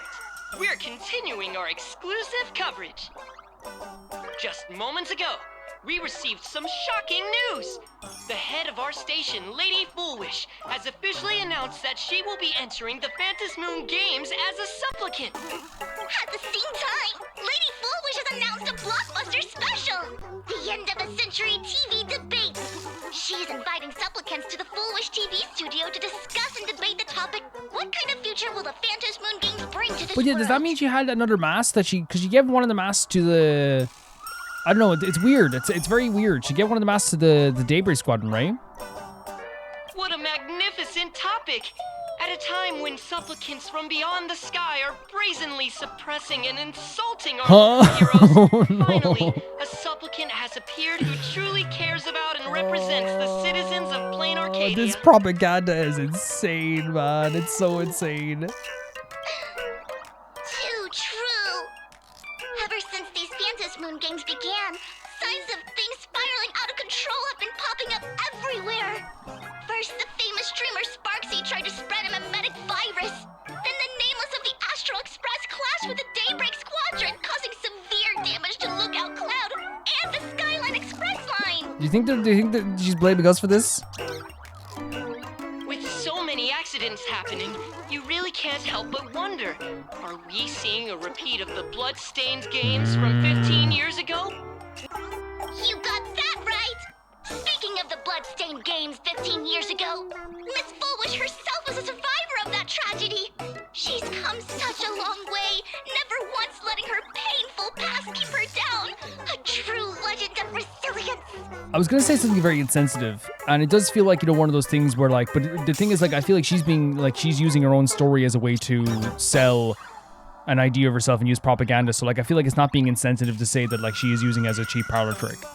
Right? I don't think it is. It's insensitive in a way, like, because I don't want to ever, like, make light of, like, what happened to her back then. It was horrible. It was horrific, traumatic, and, like, no one should ever even, like, go through a second of what she went through, right? 110%. But, like, the reason why I can see it as, like, this kind of, like, you know, I don't want to say sob story. You know what I'm trying to say here? Like, I'm trying to, like, use my words correctly here. She is using it as a story of, like, as, like, almost like a heroic tale, rather than, like, you know, facing the trauma head on of what this actually did. She's using it as like this kind of like fuel to make everyone believe that she is like, you know, this tough gal overcome, which again, she did overcome so much stuff, but again, she's using it as this way to like, you know, bring down us, make herself look like she is one of the most resilient like warriors fighting for Planet Arcadia. She's using it as a tool. Now Miss Fulwish has joined the fray as a supplicant. She must be here to stop the tragedy from repeating itself. And there it is again. Claim the peaceful days this world deserves from the hands of supplicants from beyond the sky. Will she be able to shoulder the wishes of all Plain Arcadia and set this game right again after it's spiraled out of control? Let's wait and see. Ugh, so shameless. Reporting news about your own station director on your own TV Propaganda. station? Propaganda. And you still have the gall to pretend you've received some shocking news? Don't you guys talk to each other internally? I mean, this is like legitimately, again, how sometimes things work, where like a news media outlet will have like a benefit to supporting one side or over the other, and they will usually report on it in a very less than reputable way because it benefits them. Like, this is something that happens all the time. And especially like when the people who own like a lot of news outlets, like, and it's been like talked about like for years. I mean, the people who, like, there was like this person in like Britain who owned like nearly every like like major news outlet, and basically was like the control of the news. Or was it Britain? It was maybe it was another thing. Maybe I'm forgetting completely. But yeah, the point still stands. It's like just a propaganda machine. I see. Fulwish actively issued a challenge. Publicly, right in front of everyone. I ran a search. Seafeld City is a port town neighboring Duo-mentioned city. Fulwish TV's predecessor, Seafeld TV, is located there. Ah, that was the name of the original one. Looking at it this way, the televised debate is obviously nothing more than a diversion. What Fulwish wants most is for us to walk right into the trap she's prepared. Yep. So he thinks that, because I was thinking that was a way to like make us look terrible, but like what Welt thinks is like it could be like a diversion. Like whatever's happening is going to be like it's a diversion for something much bigger, so, maybe. What do you think? Accept her challenge, I guess. I guess we do. You're really going to the TV station to fight her? Sure. Can I say as well, if it's an actual debate, like I hold the strong belief that debates, especially in the modern time, over like serious matters, like never are like beneficial, because the people who watch those debates, and this is just the truth, every single individual who watches those debates like has already picked a side. You know what I mean? And no matter what, they come out of the debate going, my guy won. Well, my guy won. And that's modern debate culture, and it sucks. It's so stupid. Even like with stuff like presidential debates, when people like would have a presidential debate, like people use it for memes now more than they use it for like actually, like, because again, I want to be clear, there is like, you know, a good and a bad. There is like a lesser evil and an evil, right, when it comes to politics. I want to make that clear. But what I'm saying is that, like, you know, factually, so people don't sit down and watch the debate going, I'm undecided, you know, I'm going to sit down and watch it and see what they say, you know? It's like, that's not really how it works. I do think that like debate culture can be just very like a circular thing that seems like just like a formality sometimes, in my view. Like, it's different if you're debating like the quality of a game with each other. That's different. That's fun. You know what I mean? Or debating like how if a character's good or bad, you can come to a conclusion. But even then, I feel like a lot of times, like in modern internet culture, people like are very like stone, like, you know, stalagmite on the ground with their opinions now. So you're not even going to change much people's opinions now either, you know? Like if someone said like Silent Hill F is one of the worst Silent Hill games of all time, like I'm not going to debate with them, because it's like you don't want to change your view. And here's, you could say, well, Calvin, you don't want to change your view about how bad it is. And it's like, well, I can accept like a criticism about it, you know, and that's what you should be. But like, I'm not trying to be like, this sounds like I'm being like, well, I'm above all of that, right?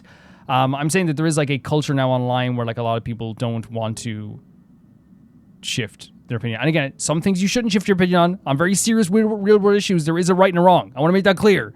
I'm saying like on video game stuff and stuff like that. I'll go, but not to debate. I'm going to tear off her my mask of God. happiness in front of the entire audience. Let's go. But before we act, I need more help. From who? Help? We can all help you. Wait, do you mean... Sunday or Sparksy? Sparksy, right? Sunday! Oh, okay. I was thinking Sparksy because Sparksy has like, you know, a wealth of knowledge about this place. But I guess we could do Sunday as well. Ever since Sunday was dragged into the Phantom Moon games by Yao Guang, he hasn't returned for days. Yeah, I guess we could use like Sunday's tuning. Me being like, Sparksy, let's bring Sparksy back. However, I haven't heard of him making any public appearances either. Asking him to cooperate as a wild card right now is a good idea. Hopefully he would cooperate, right? I think he would. But what's the deal with finding Sparksy? Oh, because we brought up Sparksy as well? Whether Sparksy counts as our ally is a massive question mark. But right now, there is indeed something we need her help with. Okay, so I want like I want to hear what they think it's good. I just thought it's because she has those like she has such a knowledge of this place and such like an understanding of this place. Fulwish said that when loneliness trapped her in that small room, The Master of Elation sent her a mask. For real? So she's a masked fool? Interesting. So I do think that obviously that is like it's used as a way for propaganda, but like what it sounds like here is they're saying it's actually like very much true as well. Like it's not just because again it is used as a way to say like I was chosen by Aha, but you think she's a masked fool? Correct. Interesting. Okay, I didn't even think of that. Because I was thinking that maybe like she was sent a mask and like she was using it as a propaganda. She was still using it as a propaganda tool. I want to make it clear she was still using that. But this changes a lot of stuff as well because then now we know that like she's a masked fool. If every fool has stepped into the tavern before, then there must be traces hidden there left by Fulwish as a fool. Very smart, Just Himiko. like Very smart. How we tracked down the clues about SparksyCon. Sparksy. Will she stand on our side? I wonder if the same mentality from before lines up here. Because remember she said she didn't want us to be made a fool of because then she looks like a bigger fool. Well, this is certainly a condition she wouldn't be able to turn down. That's awesome. We do. I was thinking like maybe she doesn't want to look like a fool, but we do have like something a bargaining chip she wants. Her mask. Whoa! No way. Oh, we're back here. Oh my god. You just said. As for the brewing storm, whether the turmoil once again is the result of the laughter's mischief. What exactly was that supposed to mean? So she said, oh, this is what we left on, right? This is what this cliffhanger was. Whether or not it was the result of their mischief. You mean to say the Joy Seeker wants to destroy the very rules they laid down? No way. The game they wove with their own hand? So maybe that's why they changed the rule as well, where everyone gets the full power. Come over here. Oh my god, that could actually be crazy. Like Aha wanting to destroy his own game. I want to get a look at all the masks as well. This fox mask is a ritual instrument I once used in dance and music. It accompanied me across vast distances in search of an elixir of immortality, a mark of who I was in life. Wait, but then there's also like a lot of talk about immortality here as well, by the way, like with Blade being here too, but then also like we talked about the Herald of Death wanting everlasting life as well, right? I've lost count of how long it has been since I last wore it since being enlightened and transplanted here. But here it is, presented upon the altar again, which means... Which means? As the game's referee, you've been pushed onto the field. Wow. In this moment, you are now a supplicant. I was going to ask if she was a supplicant, so she is. She is a supplicant now. That's really... Okay, that's huge. Then, but how many masks are there then if Fulwish is a supplicant? That... We gotta count. I hope they'll let us count them. There was 8, right? So let me just do this quickly. I'll get in my head. So it's you, the lovely Evanesia, Stell, Sunday, Silverwolf, Sparksy.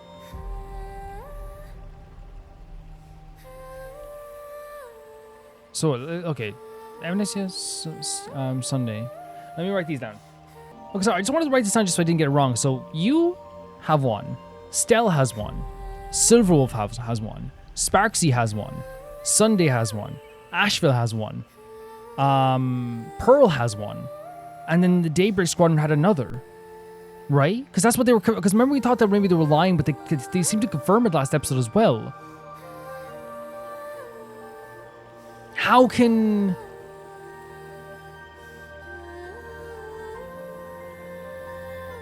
Fulwish be called a supplicant then? How could she declare for the Phantasm Moon Games? That doesn't make... Is she bullcrapping? She lying? Unless she was lying about the squadron, but... That seemed like they confirmed the last episode that they did have a mask. For over a century, I presided over a war game It's a beautiful mask, by the way. in which supplicants carved out their own territories and vied for supremacy, using the power of the masks. I've also hosted survival games where emanators took the stage to compete, invoking eonic powers to try and slaughter every last opponent in a single day. Man, this kind of like pain in her voice. Whenever the Phantom Moon Games are at risk of being suspended or disrupted, I will use the authority granted by the Elation and the Abundance to measure, judge, and punish But any violators. If Aha is the one who's disrupting stuff, or maybe like, I guess maybe don't call it disruption, but I guess you could call me the security protocol for the Phantom Moon Games. But now, someone has gone and designated me as a supplicant. It's utterly unheard of. so they're usually like a security system, but now this has never happened before. Who else but the Laughter could pull off something like this? And she's just chalking up to the laughter as well. This is so interesting. Because it changes everything, like not just in the number of supplicants, but also the fact that the security system that was here to be like the overseer of the games is now within the games. I wonder if that means the games are really about to be disrupted. Man, this imagery with the leaves in the background. Like, it's crazy. It's so crazy how good this looks. Some entity harboring a deep-seated hatred for the Laughter. What? She thinks that they... Some other entity put Evanescia into the game? Who could it be? Entities like that. I couldn't count them all even if I used my toes. Because there's a lot of entities that have a problem with, I warned that jerk ages ago. Take a joke too far, and you're bound to make enemies. Oh my god. Instant karma. That's kind of sweet. That's really sweet. It's funny, I mean, like, it's very, very adorable. Like, the fact that Evanescia is like saying to Aha, you are gonna make some bad enemies, Aha, okay? You gotta stop. Never mind who he is or what he's after. We're here now. So what do you plan on doing? Great question. Fortune rests upon misfortune, and misfortune gives rise to fortune. Becoming a supplicant isn't necessarily a bad thing. Wouldn't that allow you to step openly into this chaos? Oh, look at the smile. And drag the puppet master into the light? Very wise by Yaguan, because again, if it is like someone who is like organizing this stuff behind the scenes, if it is an entity that is against Aha, what a better way to do it than being on the ground floor, I guess. You're looking to team up with me? Team up with someone from the abominations of abundance that you Xianzhou people despise? It is. Oh my god, look at this. Look at her face. Like she's so like expected to look at her. Like, that is a big deal. That is a big deal. A general of the Xianzhou teaming up with a abomination of abundance. That's hardly appropriate. You're an ancient sacred Confirmation. tree.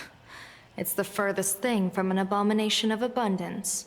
No. So that's confirmation that when she said she is the Elwood, she is the tree. She is an ancient sacred tree. Okay. Oh, your standards are certainly flexible. The hunt and the abundance. We really make quite the interesting pair. Yeah, for sure. I do want to screenshot all this just so we can have that like here as well. Because it's also very, there's an interesting aspect to this, of course, as well.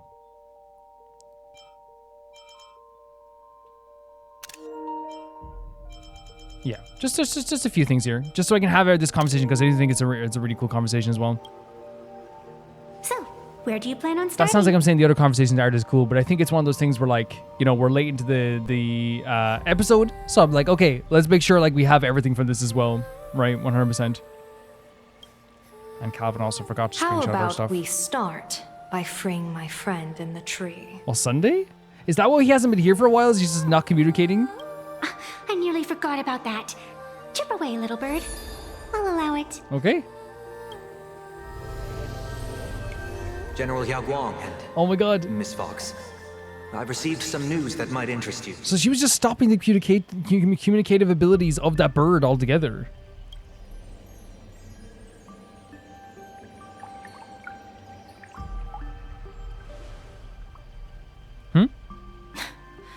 A happiness surgery that wipes away suffering.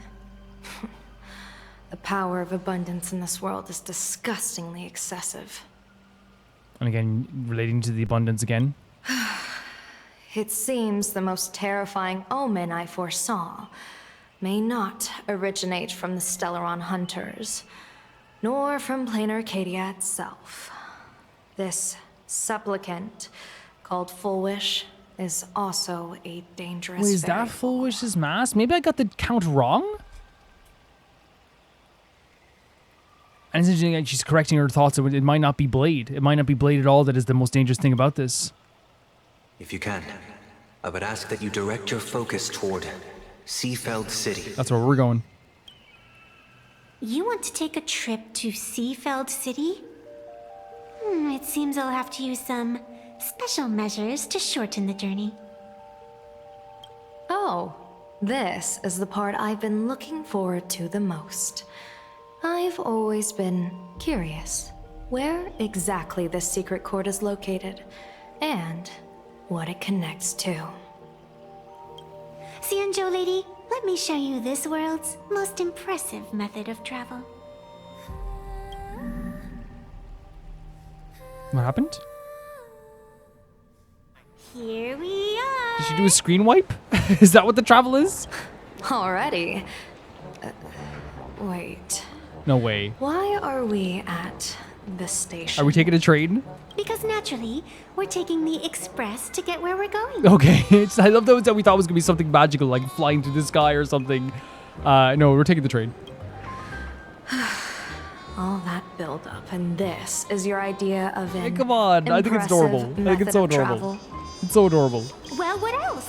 That's why I said you've definitely never seen this before. It's the Bullet Worm Express. I bet you've never taken a ride on this. And she's so excited to tell you as well about it. You're the arbitrator of the Phantom Moon games. For crying out loud. Don't you have a cooler way of getting around? I love it plays on expectations, right? I love that. I love the expectation is like, oh, she's going to have some crazy magical way of getting around the place. So she's like, nah, I take the train. You're a great general of the Xianzhou for crying out loud. Tell her. Don't you have a cooler way to Oh get my around? god. So already we have the great dynamic of like someone from the Abundance working with the Xianzhou general. But now we're also going to have like this little bickering. That's so funny. The eyes she gave her. Oh my god. Fine, fine. For the first time in my life, I finally know what it feels like to be. This is so fun. I'm actually like, again, I already thought there was already a great dynamic having in someone from the Abundance, an abomination, a creature of the Abundance working with a Xianzhou general. But the fact that like Yao Guan's like very like serious kind of like straightforward demeanor where she can be very crafty, but like she's also like someone who like, we've seen her lie before. We've seen her be very sneaky, right? But she's always very like kind of like put together. She has like a really good like presence about her. To put Bugs Bunny with her. You know what I mean? That's just such a great thing to add. Like it's like adding like if Yao Guan is like gasoline, right? It kind of feels like in a way Vanessa is like a drop of fire, you know, a little lighter. The train bound for So funny. Seafeld City is arriving at the station. It's so funny. Hey, you got any money on you? Oh Spot me a ticket, would ya? I'm gonna love this. I'm gonna love this. I'm gonna love this. When do you see Yao Guan like taken back, right, and being like, what the hell have I got myself into? That's the second time. Right into the camera. This is like a 90s music video. That's so funny. Very, very cool. Very, very cool. And we can play as Evanesia. Evanesca? I always get that. Yeah, I'm so sorry about getting the name wrong, guys. I'll just like you know, look up the pronunciation next time. But let's go to our team lineup. Let's take off Mamayan. Let's put on Evanesca. Oh my god, what is that weapon she has? Oh my god, she has a freaking like blade. It's like a gigantic, like, I don't know what you call those blades. Is that a ruler? Wait, is that a ruler? Is there a way to look at maybe like an idle animation to see if it's like a ruler? The camera's very close up, am I? Welcome to Perdido Station. Is this me? Passengers exiting, please use your tickets to pass through the gates in an orderly manner. Please be mindful of your personal belongings. Petals fall Thank you. without a trace. Oh my god, that's so freaking cool. Look at this. Petals fall without a trace. She's very, very cool. Hopefully we get to use her in battle as well. But yeah, like, this is probably gonna end the episode here, guys. I actually, like, had a lot of, like, fun this episode, and I actually think that the dynamic here between Yao Gon and Vanessa is gonna be so funny as well. Does she have, like, a boba tea? She's adorable. She's absolutely adorable. But yeah, we can have a conversation about this, for sure. Oh my god, we're getting new visitors! Awesome! So cool. One of my biggest issues was that we weren't getting new visitors, it seemed, because Jade was here, but it seems like something happened, maybe in the latest update or something, that we do have visitors now? That's so good. That's so nice. Yeah, let's talk about everything that happened here today as well. So, this is yet another episode of Honkai Star Rail where Fulwish becomes one of the most interesting characters and also is absolutely terrifying. I feel like it's a very common thing now in Honkai Star Rail Planet Arcadia. Not common. It's happened twice now. But like, it's one of those things where now it's going to become a pattern, it feels like, where we're going to get a moment with Fulwish that is just, you know, has a hint of like, oh my god, this is actually pretty painful, like the emotions behind this. And then it's also like, okay, this is absolutely terrifying, like where we're getting at here, what the idea we're getting at here as well. I really do think that Fulwish is one of the best antagonists at just like, and she's not here saying like, I'm going to destroy the world.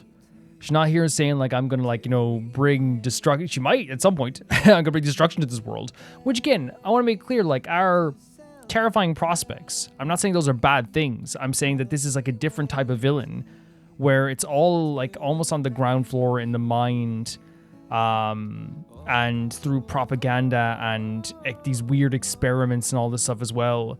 She has this like grip on the people of Planet Arcadia that is so strong, and you know, when we talk about that propaganda, so like politically motivated, and she has such an understanding of Planet Arcadia, which makes her really dangerous in terms of like the battle against us, because Planet Arcadia is based off of the power of wish power and attention and popularity. So her knowing how to fully utilize all that stuff while still doing all these crazy experiments, while still like, you know, trying her best to gain control in this Phantasm Moon games, it's terrifying. It is. Excuse me, guys. It's one of those things where we learned at the start of this that the Herald was promised, or like the belief is that the Herald was promised everlasting powers, and they believed that they were like, you know, taken over, or like they were like melded with like and what could be like an ambrosial arbor.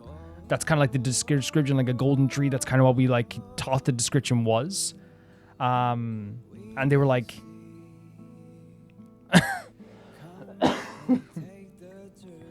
promised like everlasting life.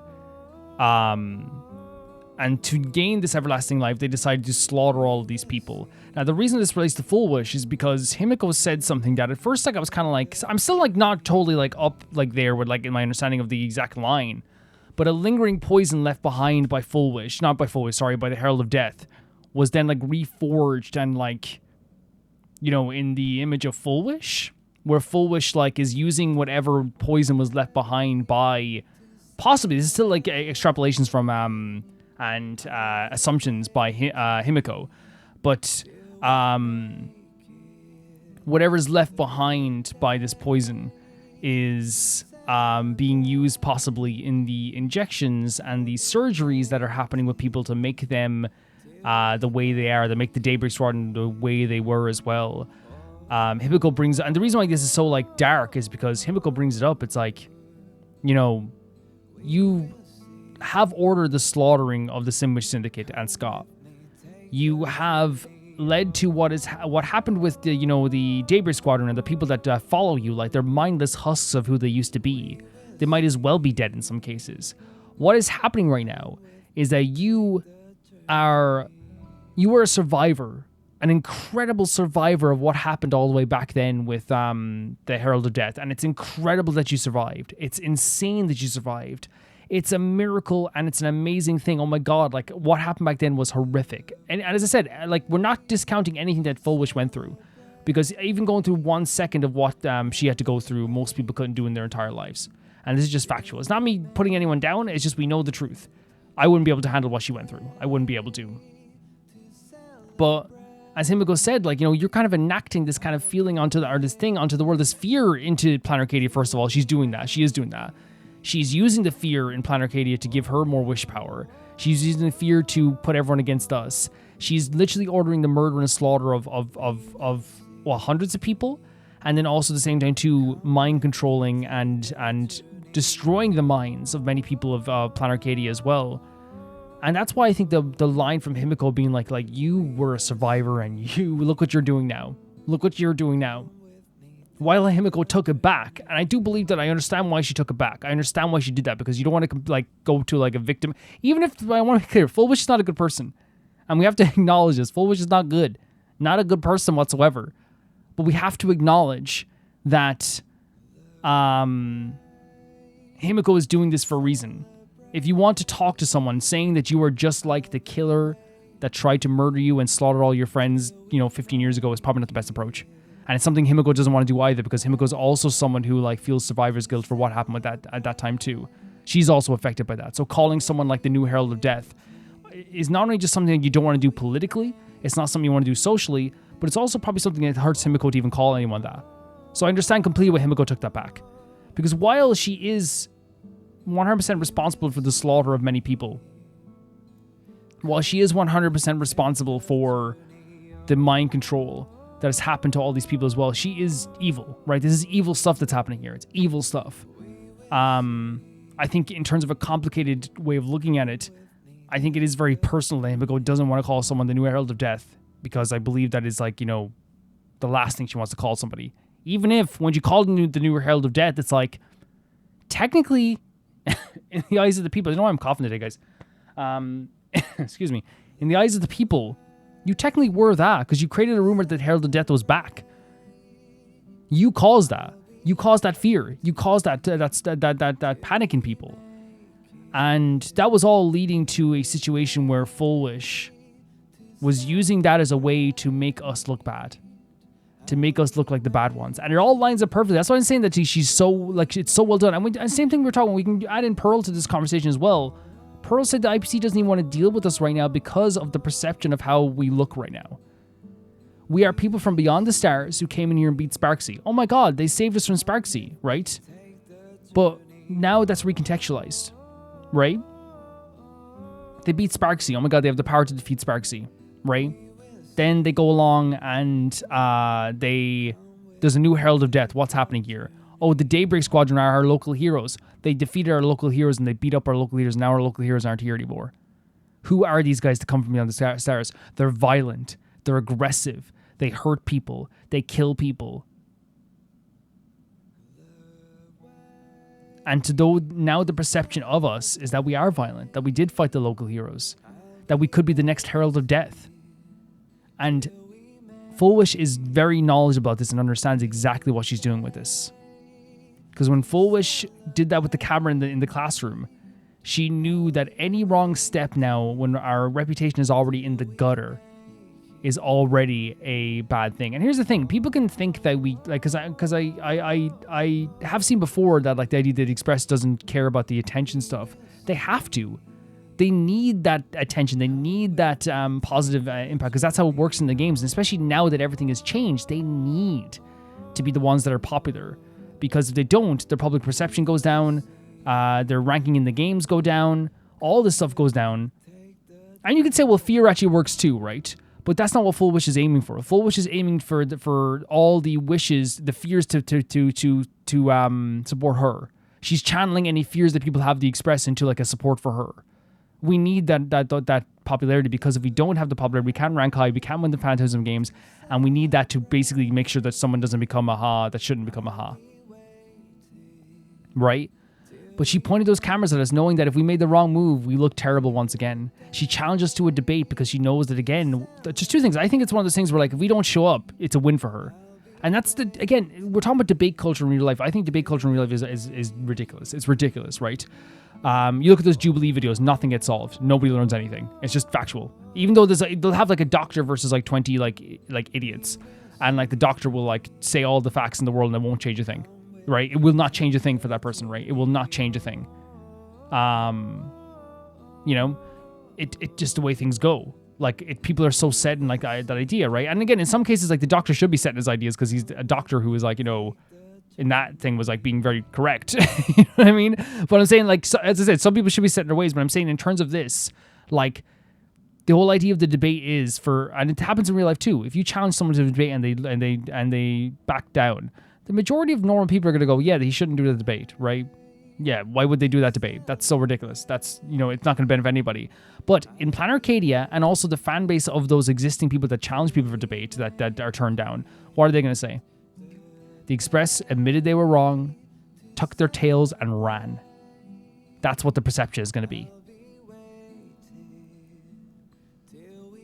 And it's, again, I talk about mimicking real life because that happens all the time where, like, again, normal people go like, yeah, don't do the debate. That's dumb, right? But again, to a casual viewer, and especially, and I'm using Planet Arcadia as an example because if you're a fan of like Fulwish already, and Fulwish challenges someone to debate and then they back down, they're cowards. Fulwish is a hero. They lost to Fulwish already in a debate by not showing up to the debate, right?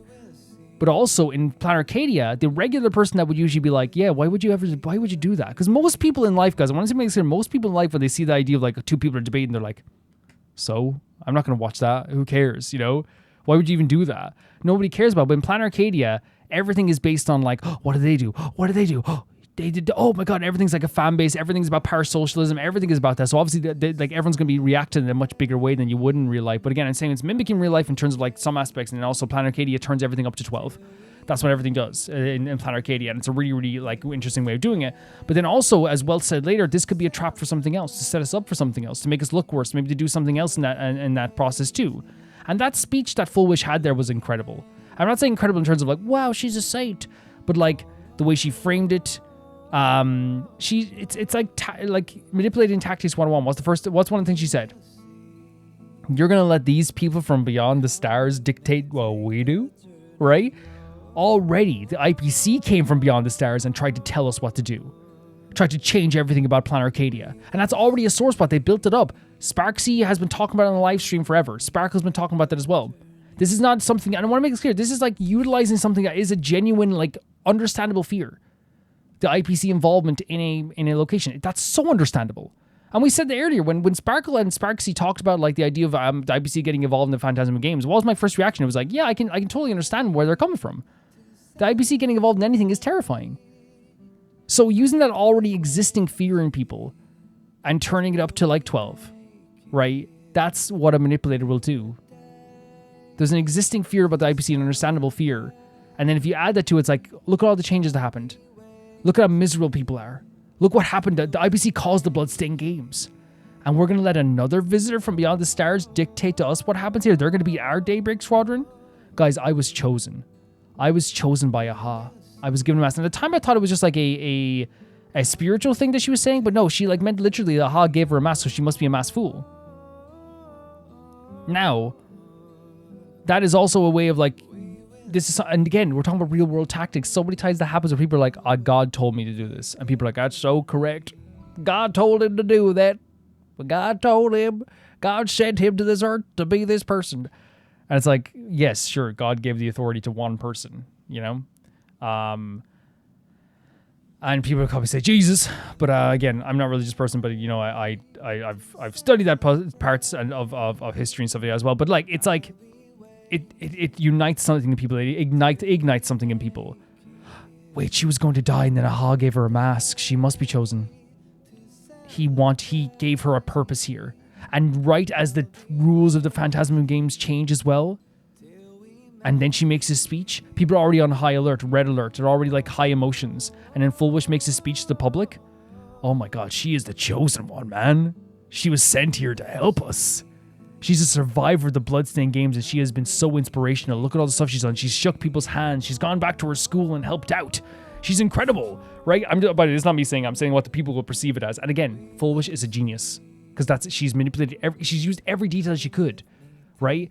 It's so horrible, but genius to be like, yeah, the IPC invaded here, and look what they did. You're gonna let them do that? You know, it's so brutal. And again, it's like, it's a horrible thing to do because the Astro Express is here to help people, and it's a way to like lie about people coming into like your location to be like, they're terrible. Remember these guys that were terrible, you know? And I want to make it clear because like I think like, you know, it's like I don't want to call it genius because I feel like that's a very like, you know, dismissive thing because like if I'm saying stuff mimics real life as well, because the people do use those tactics as well where it's like you're gonna let these people come in and do this. I'm not calling that genius. I don't want to make the word genius probably is not what I'm saying. I'm saying like she's like a master manipulator. That's the best way to put it. I don't want to be like that's genius, oh my god, because it's like it's very horrible, right? Using the death of the Bloodstained Games, using the IPC as a relation, and again, it's all horrible. It's manipulator tactics at its finest. And the reason why like it's one of those things where like it works so well is because again, people already think we're working with the IPC as well. So if she already uses the hatred of the IPC as a way to implant hatred onto the Astro Express, it's like it's almost like she barely has to do anything. She barely has to lift her finger. There's already rumors. She's using existing rumors in Plan Arcadia as a way to like do this. But yeah, I want to make clear. I don't want to be like you know, because I feel like, you know, I always hate that when people, like someone like is really bad and someone goes, man, that's genius. But it's like one of those things where like, I feel like when we're talking about media and art, it's different, right? Because in real life, I would never, if anyone ever like used like manipulator tactics to be like, you should hate these people, I'd be like, F you, that's awful, you're awful, you suck, right? And I'm saying Fulwish sucks as well. I want to make that clear. But I'm saying in a game, I feel like it's like important when we're talking about a story to be like, you guys know this. I don't have to explain this to you. You guys know this. It's like the same thing with Lygus. We can go, Lygus is one of the most horrible people in the world, but by God, is he one of like the most like smartest? You know, we can say that. Like, yeah, you know what I'm saying. She used all those to her advantage, and in the end, like, you know, made us look a little bit worse. Tried her best to make us look bad. She continued that on there as well. And that speech was terrifying. It's such a tragic story because like Himiko remembers Fulwish not as like this girl who is like this manipulator. She remembers her as a girl who went through a tragedy, who treated her like as a real human, who never looked down on Himiko, who never looked down on her for her illness or who her dad was, who cared about her. Her and Belle and Himiko had a very good relationship.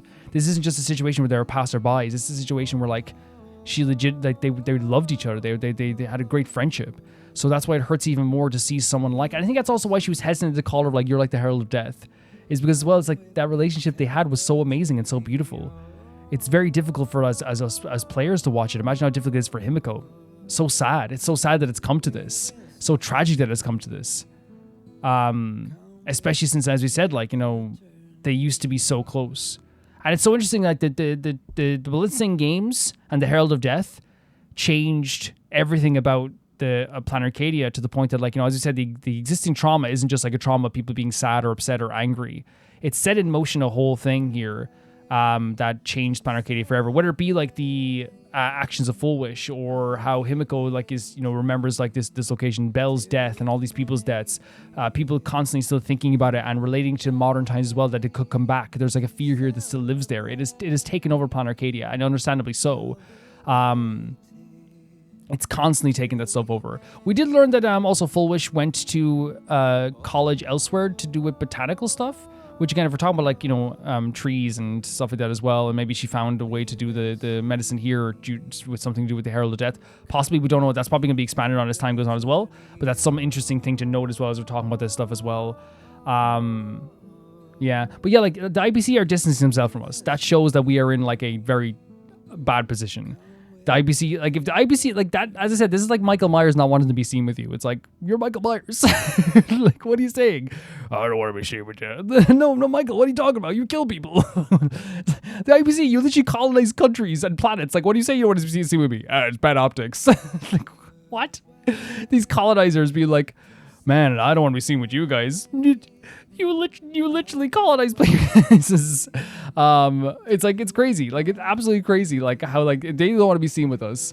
Like, imagine how horrible we are. Because they're doing something so... They're, like, IPC does genuinely horrible stuff. They literally, like basically bought Adventurine as a freaking slave.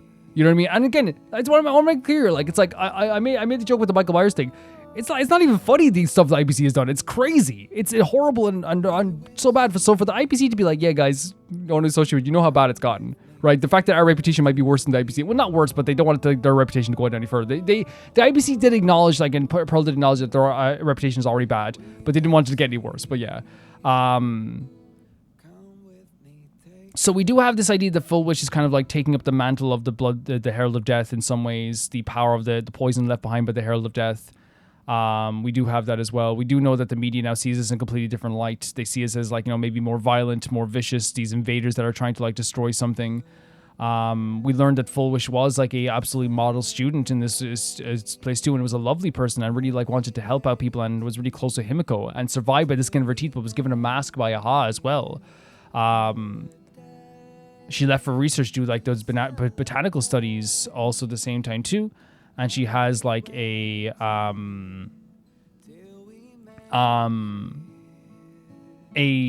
there's maybe something to do with the abundance to do with her injections, and also she has some relation to the masked fools as well that we can find out there with Sparksy at the same time too. There's so much going on with Fulwish's character. And then she declared herself for the Phantasm Moon Games, which again, I'm maybe a bit confused by, because I'm looking at all the names of the masks and, like, I don't know if, like, unless, like, she's fibbing, like, is she doing a fib, maybe? Because I'm looking at, like, all the names, and, like, that would mean that it would have to be that, like, I have 8 written here, as I said: Evanesca, Stell, Silverwolf, Sparksy, Sunday, Asheville, Pearl, and the Daybreak Squadron.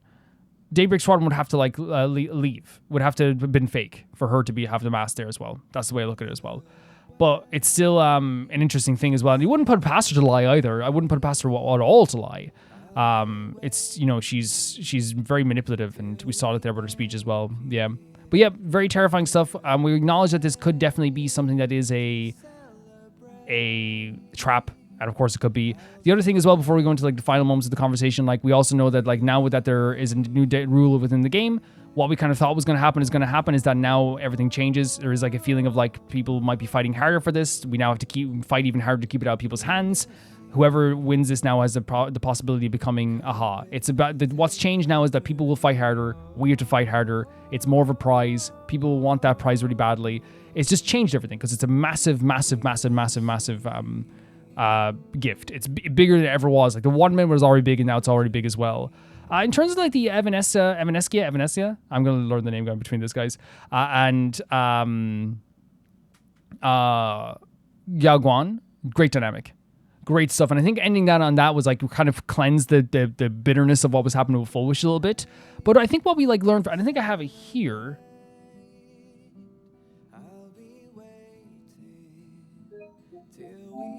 If I'm not mistaken, all this kind of, like, documented stuff here, if I can see it here. So they said, she was talking about, like, how, like, there was, like, but me screenshotting this isn't me saying the other stuff wasn't screenshotable, right? You guys know I screenshot a lot of stuff here. I just, like, forgot to screenshot a lot of stuff throughout this episode, you know, a lot, but sometimes I don't even use it. But, like, it's nice to have, right? It's like you know, it's like I remember I had to do a presentation one time, and someone gave me the advice of just writing notes down. I was like, I can't read my notes. I have to do it off the cuff. And they're like, no, but, like, it's security. It's, like, a nice thing to have, where it's like, and that's why I feel like it's like, if, like, at the end of it, I'm like, okay, I have this if I need it, right? And I think it's a really good way of looking at it. As for the Brewing Storm, whether the turmoil once again is a result of the Laughter's mischief, what exactly was that supposed to mean? Yagon believes that the Aha wants to destroy the rules that they laid down in the game and the Woe of their own hand, which again could be bringing the Arbor here, could be the idea of changing all the rules. They want to change everything, and also the idea that Evanesca has also been added to the Phantasm games as well, because again she is someone who seeks the elixir of immortality, which again relates to the idea of, like, the everlasting life, and also with Blade as well. As the games are free, you put it and pushed onto the field. So she now has her own mask, which is the Fox mask. She presided over the games, but now she is within the games themselves. She's hosted survival games where Emanators took the stage to compete, invoking ionic powers to try and slaughter every last opponent single day. I think we have...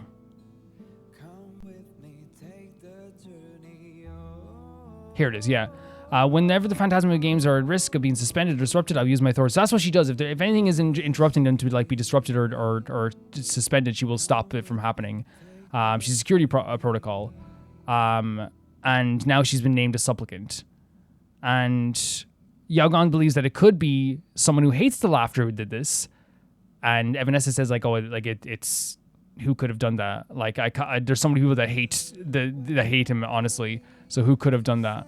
And then it ended on saying something I believe is very true, which is the idea that, like, this is probably a good opportunity, right? It means you're on the ground floor. You can draw them out. You can drag them out. And it's one of the most interesting things ever, which is the teaming up of someone from the Abundance and someone who is a Xianqiu general. This is such a cool idea. Like, to have this type of team up is such an awesome idea. Like, it's not like something like, I think what they're selling on is the dynamic of the personalities more than the actual, like, friction that's caused between the titles. But I still think that's awesome, right? The fact that, like, instantaneously, oh my god, an Abundance creature and a Xianqiu general working together, that's such an interesting idea. Like, instantaneously, on paper, it's so amazing. But then you also have the Bugs Bunny antics of a Evanesca, and then you also have the very kind of stalwart, kind of like, I would say, you would say a little bit underhanded of Yao Guang. She's like a little bit secretive, right? So you have this one who's like always kind of has this like kind of serious tone to their face. They're very good at like, conversing with people and like, I don't want to say manipulation, but it's more like kind of like, bringing the conversation to their favor, guiding the conversation is a good way too. But now she's dealing with Bugs Bunny. And you can see it there. Like, she's better match in a way, because the only way, like, I feel like you can match Yao Guang's, like, very, like, style is you can't just say to her, like, what did you do and how dare you, right? And all this stuff too, because she'll just have an answer for everything. But instead, why not just, like, ask her for train money, bring her to a train station, and then repeat what she said, but put it back at her. Like, hey, wouldn't you have, like, aren't you an Abundance creature? You're like the overseer of the entire Phantasm Games. Can't you, like, fly here or whatever? And she's just like, well, you're a Xianqiu general, so how could you just walk around the place? I know it's paraphrasing, you know what I mean? The only way to, like, stop Yao Guang in her tracks when she usually has an answer for everything is just to be Bugs Bunny. she's been Elmer Fudd has been Bugs Bunny, and this is what's happening here. Really funny stuff, and I actually love the pairing, and I can't wait to see more of the pairing. And we get to play as Evanesca as well, which I'm so excited. I'm so excited for this. I think it's like, she's unbelievably, like, great design and already a really fun character to be around, and there's more intrigue about her character as well. I'm excited. I'm so excited to see more of this and to get into more of this, guys. It's gonna be so fun. I can't wait for next episode as well.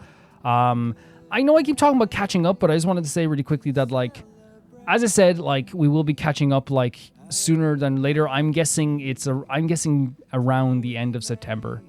That's where I'm guessing is the catch-up point.